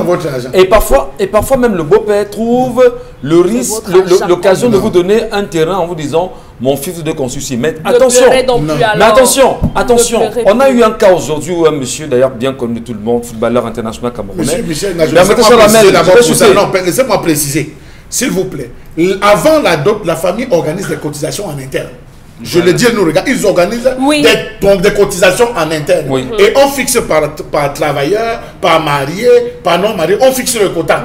Donc c'est cet argent que chaque cousin cotise qu'on prend pour aller acheter vos ustensiles. C'est pas l'argent de la dot. Mais ce sont les mêmes cousins qui mangent la dot, non? Ensuite. Non, c'est les gens qui mangent la dot. Et l'autre principe dedans, c'est que vos parents biologiques ne vous accompagnent pas. C'est pour vous dire qu'en fait, que c'est la famille qui vous a envoyé vers une autre famille. Mais tous ces principes-là, comme dit Charles Amel, on vous Merci à vous. Merci Karine. Merci Madame, Monsieur de nous rester présents sur les antennes Equinox Télévision. Dans un instant, nous irons savoir exactement ce qui a fait le tour de la toile ces derniers 24 heures au Cameroun. Merci de rester les nôtres. Mais avant, on va marquer une légère pause et puis on se retrouve parce que Consti Lamine nous retrouvera dans un instant pour nous parler de ISPA. Le temps pour nous justement de vous retrouver Karine Sontia. The next academy year is knocking at the door. Obtain your HND, Professional Bachelor, Master Degree in Banking and Finance, Secretarial Studies, Management and much more. ISPA vous offre une formation académique et professionnelle en cours de jour et soir dans les sous-systèmes francophones et anglophones. Obtenez le BTS, licence et master professionnel en gestion, spécialité, banque et finance, logistique et transport, génie informatique, génie civil, santé en soins infirmiers, sciences et techniques biomédicales, sage-femme. ISPA et à Yaoundé, Ngomkana, rue Face Immeuble Macabo. Contact 699 83 83 42. WhatsApp 661 16 19 10. Site web ispa-amandin.com. ISPA, notre savoir-faire à la construction du leadership de demain. Consti Lamine, bonjour. Alors bonjour Michel Gatou, bonjour à tous les téléspectateurs, bonjour à tous les parents, bonjour à tous les étudiants, les anciens et les futurs étudiants de ISPA. À tous ces étudiants, je leur dis merci beaucoup de faire le bon choix. Ah ben oui, chers étudiants, vous avez fait le bon choix parce que le bon choix, c'est du côté bien sûr de l'Institut supérieur universitaire bilingue, les Armandans, j'ai nommé ISPA, votre école de formation supérieure de renommée internationale, votre école de formation supérieure qui vous permet d'avoir non seulement un diplôme, mais également d'avoir une formation de qualité. Oui, parce qu'un diplôme c'est bien, mais avant le diplôme, il y a d'abord la formation. Parce que de plus en plus, on essaie de voir certains étudiants qui ont des diplômes, mais qui ne parviennent pas à se démarquer à travers les connaissances qu'ils ont eues à l'école. Donc aujourd'hui, pour éviter d'être parmi ceux-là, je vous invite d'aller du côté de Yaoundé, d'aller du côté du quartier Kamkana. C'est en face de l'immeuble Macabo. C'est de ce côté-là que vous avez cette école supérieure entièrement bilingue en cours du jour et en cours du soir. Cette école a plusieurs années d'expérience. Cette école fait partir du groupe scolaire bilingue Les Armandans. Et parlant bien sûr de ce groupe scolaire Les Armandans, c'est tout d'abord l'école primaire. Après l'école primaire Les Armandans, le fondateur a mis sur pied le tout premier lycée privé du côté de Yaoundé, le lycée bilingue Les Armandans. Après le lycée bilingue Les Armandans, ayant constaté que certains étudiants camerounais, certains étudiants étrangers étaient à la recherche d'un centre de formation de qualité, il a mis sur pied l'Institut supérieur universitaire bilingue Les Armandans, qui, je rappelle, est situé en plein cœur de Yaoundé, au quartier Kamkana. Oui, je sais qu'il y a pas mal d'écoles supérieures du côté de Yaoundé. Et parmi ces écoles supérieures, il y a de très bonnes écoles supérieures. Ça, je le dis en tant qu'un communicateur, en tant qu'un vendeur. Il y a de très bonnes écoles supérieures à Yaoundé. Et parmi ces écoles supérieures à Yaoundé, il y a bien entendu l'Institut supérieur universitaire bilingue Les Armandans, qui se démarque par plusieurs particularités. Tout d'abord, Le nombre d'effectifs des étudiants à ISPA est très limité. C'est 30 étudiants par salle de cours. Je dis bien, c'est 30 étudiants par salle de cours. Pourquoi avoir choisi cet effectif limité? Parce qu'on veut permettre aux étudiants, on veut permettre à l'enseignant de pouvoir suivre chaque étudiant. Ça, c'est important, chers téléspectateurs. À côté, bien sûr, du nombre d'effectifs qui est très limité, il y a déjà la qualité des laboratoires, il y a la qualité des ateliers, il y a la qualité, bien entendu, du matériel que vous retrouverez dans ces ateliers. Voilà plusieurs avantages qui font aujourd'hui de cette école supérieure l'une des meilleures du côté de Yaoundé. Ajouté à ces avantages, il y a déjà le fondateur de cette école supérieure qui est un éminent enseignant camerounais. Parce qu'il est important, chers étudiants, j'attire votre attention. Choisir une école supérieure, c'est bien. Mais choisir une école supérieure dont on connaît l'historique du fondateur, c'est encore mieux. Ce n'est pas un commerçant, ce n'est pas un opérateur économique. C'est un enseignant qui a décidé de partager son savoir. C'est un enseignant qui a décidé d'offrir aux Camerounais et aux étrangers une formation de qualité. Nous allons tout de suite chuter en parlant de la prochaine rentrée académique qui est prévue pour les étudiants du BTS et du HND. La prochaine rentrée académique, c'est pour le 20 octobre 2020. Et pour les étudiants, c'est-à-dire de licence et bachelor degree, c'est le 27 octobre 2020. Les inscriptions se poursuivent tous les jours de lundi à samedi. Les numéros de téléphone, vous les avez bas de l'écran. C'est donc l'occasion d'appeler la direction de ISPA et de prendre tous les renseignements. Merci, chers étudiants. Merci, chers parents. Faites le bon choix. Le bon choix, c'est du côté de ISPA. Thank you very much. Et nous vous remercions, Constilamine, d'être passé encore là ce matin avec ISPA dans le cadre justement du concept Salaka de tous les matins sur notre antenne. Merci Constilamine. La revue des réseaux sociaux, c'est tout de suite et maintenant Karine Sontia. Qu'est-ce qui s'est dit sur Internet ces 24 heures? Alors, on parle d'abord de l'élevage. Le 3 octobre dernier, 165 vaches françaises ont atterri à l'aéroport de Garoua. Il s'agit des génisses achetées par le gouvernement camerounais grâce au PRODEL, projet de développement de l'élevage, financé par la Banque mondiale. Le Cameroun enregistre un déficit de 120 000 tonnes par an de lait de production laitière, malgré l'augmentation de la production locale qui est qui a été évalué en 2014 à 7%, soit 275 000 tonnes en 2019. Ces vaches sont de très haute performance selon les informations. Selon le coordonnateur du PRODEL, la production de ces génisses gestantes de race Montbéliarde est estimée à 40 litres de lait par jour. Rappelons que le 3 février 2020, le ministre de l'Élevage, des Pêches et des Industries animales suspendait l'importation d'animaux vivants provenant des pays touchés par la pandémie. En 2013, le Minepia a fait importer 73 porcelets de France, soit 66 truies de type Landrace et 7 mâles de race Large White, dans le but d'accroître la production locale. C'est encore sous l'appui financier de la Banque mondiale que ce projet d'amélioration de la compétitivité agricole avait été lancé. Et justement, sur la toile, ça se raconte et ça se parle beaucoup. Les internautes font des commentaires. Il y en a qui disent que en dehors d'importer comme ça, le Cameroun peut encore faire quoi? Il y en a qui soutiennent que c'est vraiment c'est bien parce que il y a un besoin et c'est notamment pour résoudre ce besoin que l'importation a été faite. Les avis divergent. Non seulement les avis divergent, mais quel est l'intérêt justement? Bon, Bengan, vous appréciez cela comment? Importer on va dire des vaches de la France pour le Cameroun. Va-t-on dire que l'élevage vient d'échouer à nouveau au Cameroun pour qu'on puisse importer de la France pour le Cameroun? C'est quoi l'objectif? C'est quoi l'intérêt? Non, en bas ça on dit Koundé-Série, ça veut dire que l'indépendance est suspendue encore. Quand on vous dit ici que notre principal ennemi c'est la France, les gens vous disent non, il faut vous en prendre à vous-même, vous ne pouvez pas, vous ne pouvez pas. Vous allez vous observez ce genre de choses jusqu'au jour où, d'abord j'ai parlé de Madeleine Tuente tout à l'heure avec la chloroquine, je n'ai pas voulu aller plus loin pour vous dire d'où vous viennent les molécules synthétiques pourtant, mais pour fabriquer la chloroquine, d'où vous vient la politique de choix même du matériel médical. Est-ce que le Cameroun peut, de son propre vouloir, de sa propre volonté, comme pays souverain, acheter les microscopes pour ses hôpitaux? Je vous dis non.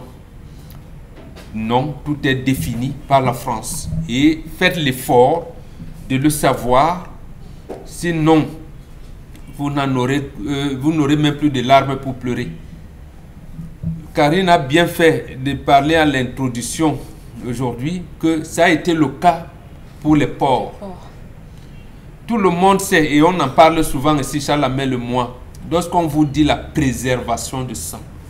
Quand on demande à nos filles d'être calmes et tout, de ne pas multiplier, c'est la même chose sur le plan génétique qui se passe avec les porcs. Les croisements entre les porcs d'une même espèce va engendrer, j'allais dire, l'anéantissement de cette race. Il en est de même pour la personne humaine. On vous dit, ne vous accouplez pas avec vos frères, avec vos cousins, avec vos fils. Il y en a qui ont même leurs propres filles, qui enceintent leurs propres filles, parce qu'ils apprennent ça de la France. Donc voilà, nous sommes aujourd'hui où nous sommes arrivés à une situation où pour manger la viande du porc, pour manger la viande du bœuf, pour avoir le lait, nous sommes obligés de nous tourner vers la métropole. Et pourquoi? Les gens vous diront, ah oui, mais pour bien préserver le sous-sol pour... Mais quand tu poses la même question aux mêmes gens que vous disent, à préserver le sous-sol pour les générations futures, vous leur dites, mais François Fillon est venu faire quoi au Cameroun le 20 mai 2009, après une visite de Brice Hortefeux le 20 mai 2008. Ils ne vous répondent plus rien. Non, nous sommes sous assistance de la France. Il faut briser ces liens-là, pour que... Et d'ailleurs, je pense que ce sont deux Nigérians qui ont dit ça au président de la République lui-même lors du sommet qu'il a organisé, Forum Investir au Cameroun. Je pense que c'était en mai de 2015. Investir au Cameroun, terre d'accueil, terre d'attractivité. Tony Elumelou, le Nigérian, et Dangote lui ont dit, Excellence, nous voulons investir au Cameroun, mais s'il vous plaît, permettez-nous de le faire avec nos frères camerounais. Et Paul Fokam Kamonier, le PDG du groupe du Flamphas Bank. Voilà, et elle avait dit la même chose, que nous pouvons et nous devons, et c'est important, c'est prioritaire de signer les accords de partenariat économique avec le Nigeria, qui est d'ailleurs le premier pays en produits manufacturés au Cameroun depuis 2013. Donc on est là, on ne prend pas ces ambitions-là parce qu'on veut développer, mais précisément parce que nous avons les mains liées. Donc aujourd'hui, nous devons sortir de cette souveraineté. Et je termine, parce que vous entendez le lait Kosam, puisque Karine a parlé du lait. Il y a eu une étude qui était menée par l'ancien ministre voilà, et saboté, paix à son âme aujourd'hui, par Madame Adoudi, qui était ministre de Pêche et de l'Élevage, pour faire le lait camerounais. Ça a été fait en Ngaoundéré, ça devait être en Ngaoundéré. Le lait camerounais devait s'appeler Kosam. Donc, ça devait être une vaste exploitation agro-industrielle où on allait apprendre, par exemple, que les abattoirs ne servent pas seulement des tueries des bœufs, mais on peut faire des produits laitiers, des cornes-bœufs, de tout ce que vous voulez. Et l'expérimentation, et le Onobiono qui est encore vivant, avait d'ailleurs été sollicité pour être un des actionnaires. Il avait appuyé ce projet. Et vous savez, le médecin vétérinaire qui devait encadrer ce projet, il est décédé aujourd'hui. Il a été président de l'ordre des vétérinaires pendant 9 ans, docteur Maurice Makek. Oui. Il a été, mais il est même parti à Nancy faire des études et tout. Mais quand il vient, on dit, mais non, on ne fait plus. Bon, voilà des situations. On nous trouve aujourd'hui dans une situation où nous allons quémander la viande et même le lait. Donc, vous voyez, et ce qu'on vend là, vous allez, lisez bien ces produits. On dit bien produits lactés. Non, lait, comment je vais dire ça? Produits concentrés sucrés, aliments concentrés sucrés à base de lait. C'est ça qu'on vend là dans les trucs. Quand on me dit, fais-moi une tasse de lait. Non, ce n'est pas le lait qu'on vous vend. On dit aliments concentrés sucrés à base de lait. Là même les Camerounais ne lisent pas. Et à un moment, ils vont vous dire, mais ça me constipe, il n'y a pas de lait. C'est dangereux avec tout ce qui concerne le cancer aujourd'hui. Karine Sontia, nous vous écoutons. Deuxième sujet. Oui, le deuxième sujet concerne le train marchandises de Camraï qui a déraillé hier à Ezeka, dans le Nyon-Ekele, non loin de la brigade territoriale de la gendarmerie d'Ezeka. Une dizaine de wagons se sont renversés sur de billes de bois, remplis des billes de bois sont renversés sur les rails, rendant impraticables les rails de ce côté-là, reliant et du coup, depuis hier, la ville de Douala et Yaoundé, la ville de Douala n'est plus reliée à celle de Yaoundé par les rails. On se rappelle que le 21 octobre 2016, il y a eu l'accident d'Ezeka qui a coûté la vie à plus de 1000 personnes. Aujourd'hui, comment est-ce qu'on peut interpréter ce qui se passe encore à Ezeka, l'entretien des voies ferrées au Cameroun? Allez, les images sont assez saisissantes et depuis hier soir, aux alentours de 17 h, les premières images nous paraissaient et ça faisait bien évidemment le tour de la toile. Énième, on va dire, incident sur la voie ferrée aujourd'hui avec ces images que nous avons sur le petit écran ce matin. On a le sentiment finalement que le Cameroun n'a plus de voie ferrée et pourtant on nous a vanté l'arrivée dans les jours prochains du tramway. Ce tramway devait se faire avec quelle voie ferrée, Charles-Amène Bachou? Monsieur Michel Ngachou, vous allez, prenez même un cadavre, vous l'envoyez à 1 million de kilomètres sous terre. Lorsque sa colère va remonter, elle ne prendra même pas 30 secondes pour revenir à la surface. C'est un message clair qu'envoient les trépassés. Je dis bien les trépassés de Ezeka. Jusqu'à aujourd'hui, des familles ne se sont pas remises. À côté de ce que vit le Cameroun, M. Michel Ngachou, des indépendances, nous n'avons pas permis à chaque famille, à chaque village de faire le funérailles de ceux qui sont décédés après les périodes du maquis où il y a eu ces règlements de compte. Je le dis ici, je pèse mes mots, M. Michel Ngachou. Il est question que le Cameroun se réconcilie avec ces trépassés, qu'on organise des funérailles. Rappelez-vous à Babadjou, il n'y a pas longtemps, il y a un mur qui était tombé. Je tiens à vous préciser que le lycée de Babadjou était un charnier, je le dis et je pèse encore mes mots, le lycée de Babadjou c'était un charnier où on retrouvait des corps, M. Michel Ngachou, et des crânes. La preuve, beaucoup de personnes ont dit des choses, ceux qui étaient à Babadjou l'ont dévoilé. Dans beaucoup de villages à l'ouest Cameroun, là on a conçu des écoles, là on a conçu des salles de cinéma, il y a beaucoup de choses en dessous qu'on a essayé d'étouffer. Il est temps, et d'ailleurs nous travaillons avec les historiens pour que ça sorte. Ezeka Mbaboka a commencé en disant octobre à octobre. Ce n'est pas anodin, M. Michel Ngachou. Et c'est encore la même société, la même structure, la même entreprise, M. Michel Ngachou. Oui, les adeptes de la logique vont nous dire, oh, laissez tomber, ça peut arriver, oui, on peut comprendre, ça c'est la logique. Ils ont raison. Mais nous qui détenons nos autres savoirs, il faut dire que ça ne va pas. Il y a beaucoup de familles qui ont été séparées. Des gens n'ont même pas pu arriver sur le lieu pour déposer une gerbe de fleurs. Monsieur Michel Ngachou, les gens n'ont même pas pu commémorer. Nous avons encore Monsieur Dissake qui cherche son épouse. Il ne sait pas là où elle est partie. Était-elle montée dans le train? Mais vous voyez, ça... C'est très grave. C'est grave. C'est très grave. Donc, l'accident qui s'est produit, je ne le souhaite pas, mais j'estime que l'entreprise devrait véritablement se remettre en question pour ses actions futures. Encore. Se remettre en question et essayer de créer une véritable conciliation entre ceux qui sont passés. Beaucoup de parents, je vais vous dire, monsieur Michel. Encore que si Trafer aujourd'hui et l'entreprise sont toujours dans les procès, on va dire quasiment Il faut dire la chose suivante.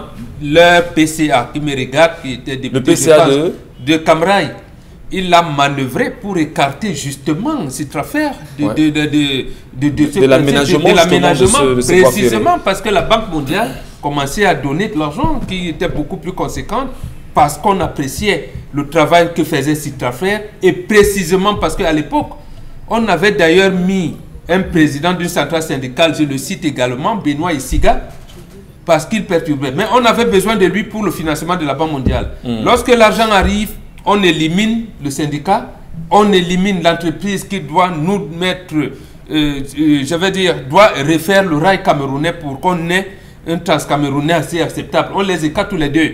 Sous le prétexte que Benoît Isiga aurait organisé un assassinat avec des syndicalistes de Fundi contre le directeur général.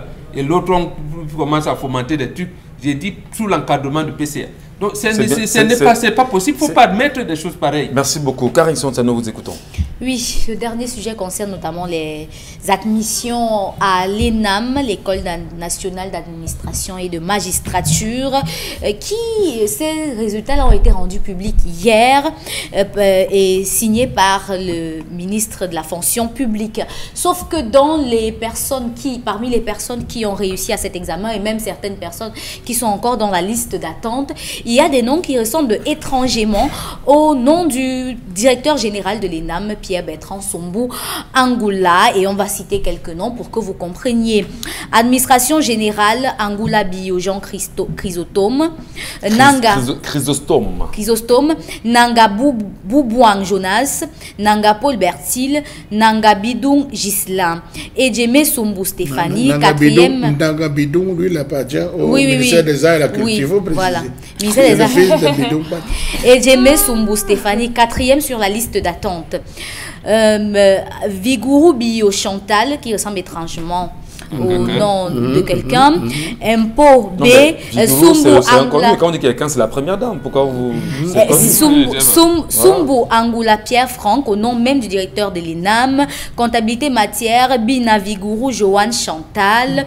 En prix, poids et mesure, Dang Bio Daniel Flore. Bio. Oui. Au niveau de la division de la magistrature et des greffes, en administration des greffes, Abomo Angula Julienne Blandine. En greffe B, Bela Sumbu Kalis Tiffany et Mbezele Angoula Séraphine. Voilà, toute une famille à l'ENAM. Angoula, famille Sumbu, famille Bio, famille Vigourou. Vous avez oublié la famille Lé. Famille Bidong. Vous avez oublié la famille Lé. Voilà. Il y a la famille Lé. Là-dedans. Alors, on s'est dit que finalement, Dominique Audrey, rapidement, comment vous appréciez le beau travail qui est fait par le directeur général de l'ENAM aujourd'hui? Félicitations. L'excellent travail fait par le directeur général de l'ENAM. Félicitations. Il est ingénieux, n'est-ce pas? On avait dit que on va avoir des problèmes pour sortir. Tu dis que c'est... Félicitations aux heureux, ils sont nés dans de bonnes familles et je crois que ça épouse parfaitement ce que M. Mbachou a dit précédemment. Il y a Tanga Nord et Tanga Sud. Nous sommes de quel côté? Tanga Sud. Ok, Tanga Sud. Allez. Et j'avais déjà dit ici, enlevez votre cœur sur les NAM. Et ça, c'était depuis la nomination de celui qui était l'homonyme dont l'âge devait... J'avais déjà dit dépasser cette année-là. Pardon, merci. Enlevez vos cœurs sur ça. Merci. Allez, on saura un peu ce que pense l'homme de la rue ce matin. Et on ira justement à l'interpellation.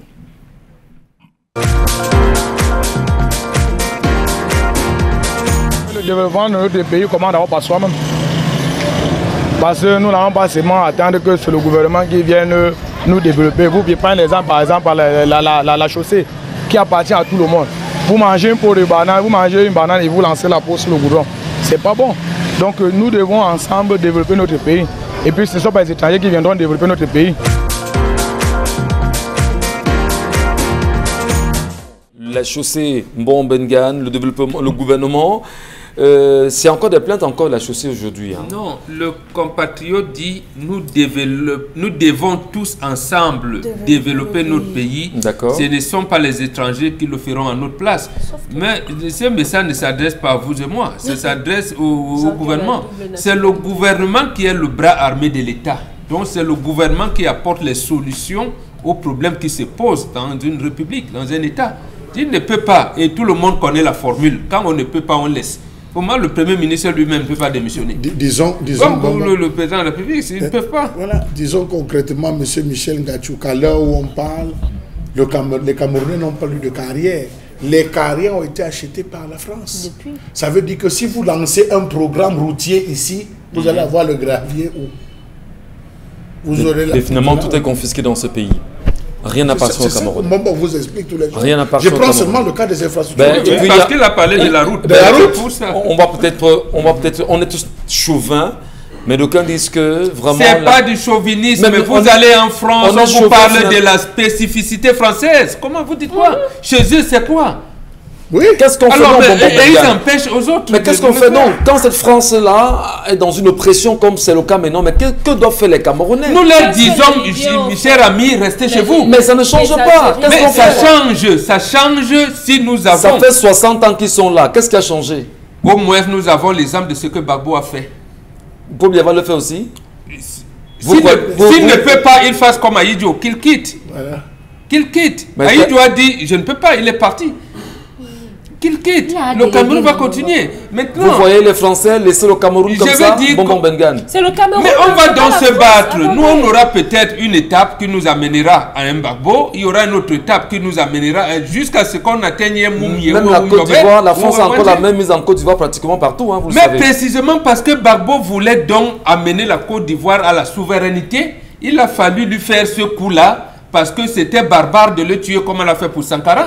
Il fallait donc lui faire ce coup pour rétablir, consolider le comptoir colonial et maintenant faire semblant de le relâcher en verrouillant, en lui interdisant la possibilité même de participer aux élections. Donc vous allez dire aujourd'hui qu'Alassane Ouattara est en train de perpétuer ce comptoir colonial. Oui, il nous faut la guerre, il nous faut mener une guerre contre la France. C'est ce que l'Algérie a fait pour parler fort aujourd'hui. Il faut une guerre idéologique, une guerre avec les armes, une guerre, quel genre de guerre il faut? Mais idéologique d'abord, les Camerounais, quand ils vont former les leaders qui vont parler à leur nom, les vrais, qui vont parler à leur nom, ils vont choisir les amis, pas les amis entre guillemets là. Merci Bombok. Allons voir avec Elisa quelque chose. C'est cette cire que nous sécrétons dans nos conduits auditifs. Une matière jaunâtre et peu ragoûtante que nous avons pris l'habitude de retirer avec des cotons-tiges. Pourtant, il ne faut jamais faire ça. Le coton-tige provoque des bouchons d'oreilles ou pire que ça, il blesse vos tympans. Et c'est encore plus fréquent chez les enfants dû à leur conduit auditif plus étroit. Pour remédier à ce problème, des chercheurs ont mis en place un appareil permettant d'aspirer l'intérieur des oreilles sans aucun risque. L'embout de cet aspirateur est conçu pour aspirer uniquement d'un côté. Cela permet de ne jamais être en contact avec votre tympan. Mais cela est-il vraiment nécessaire de se nettoyer les oreilles? Oui. Les médecins recommandent un nettoyage d'oreilles par semaine. Il existe certains moyens de les nettoyer, mais ils sont souvent trop coûteux et prennent énormément de temps. C'est donc pour cela que le Earlys Up a été conçu. Car il est sans aucun risque, rapide, moins cher que toutes les autres méthodes, mais surtout il nettoie à 95% vos oreilles, contrairement aux autres méthodes qui nettoient au maximum 60%. Pour utiliser le Earlys Up, rien de plus simple. Allumez l'appareil et entrez délicatement le tuyau dans votre oreille ou celle de votre enfant. Faites ensuite tourner lentement le Earlys Up pour ainsi aspirer tous les déchets du conduit auditif. Il est recommandé de faire cette manipulation pendant 10 à 20 secondes par oreille. Sachez que chaque jour, plus de 200 personnes sont hospitalisées à cause des cotons-tiges. Ils provoquent souvent des bouchons de coton et de cérumen, mais le plus grand danger reste le dégât au niveau des tympans qui provoque souvent des pertes de l'audition. Alors justement, Constil Lamine, où est-ce qu'on trouve ce Earlys Up ce matin? Alors où est-ce qu'on le vend? Alors il est bien sûr en vente au Cameroun, du côté du magasin 1001 tapis, c'est à Douala au Cameroun. C'est en face du Palais Tika, c'est dans ce magasin que vous avez bien entendu la possibilité d'acheter cet appareil qui vous permet de nettoyer délicatement les oreilles. Et ce matin, j'attire l'attention de tous les parents. Oui, les parents, c'est important d'acheter un Earlys Up pour vos enfants qui ont repris l'école hier, bien entendu au Cameroun. Parce qu'un enfant, même s'il est assis au premier banc et qu'il a les oreilles bouchées, il ne pourra pas bien entendre. Question de bien comprendre également. Donc, pour éviter à l'enfant de ne pas, c'est-à-dire pour permettre à l'enfant de bien entendre ce que l'enseignant dit à l'école, il est important qu'il nettoie les oreilles. Les scientifiques le disent, les médecins le disent également. Ah ben oui, chacun devrait avoir cet appareil qui vous permet de nettoyer les oreilles, qui est en vente du côté bien sûr du magasin 1001 tapis, c'est à Douala au Cameroun. Et ce mardi matin, la bonne nouvelle est la suivante. Retenez que le concept Salaka est désormais représenté du côté de la France par une grande dame, Madame Pamela Mbambot, qui est donc la représentante officielle du concept Salaka. On peut donc passer par cette dame du côté bien sûr de Paris pour avoir les articles commercialisés par le concept Salaka. C'est donc cette nouvelle que j'annonce ce matin à tous les téléspectateurs de la France, du Canada, de la Suisse, qu'ils peuvent passer par notre représentante, Madame Pamela Mbambot, du côté bien sûr de la France. Et c'est l'occasion déjà pour moi de dire un merci particulier à Monsieur Mbambot qui accompagne également le concept Salaka. N'oubliez pas, le Early's Up, vous l'avez à 7000 francs au magasin, 1001 tapis. C'est le prix de la double réduction, 7000 francs, votre appareil qui vous permet de nettoyer les oreilles. C'est noté justement, 7000 francs. Et puis, il faut bien se nettoyer les oreilles pour comprendre ce que disent Charles Hamel et Mboron Benga sur ce plateau. Merci à vous, madame et messieurs, d'avoir trouvé encore de l'intérêt à nous regarder ce matin. Retrouvons-nous demain lorsqu'il sera 10 h sur la même télévision. D'ici là, portez-vous bien. Que Dieu bénisse le Cameroun.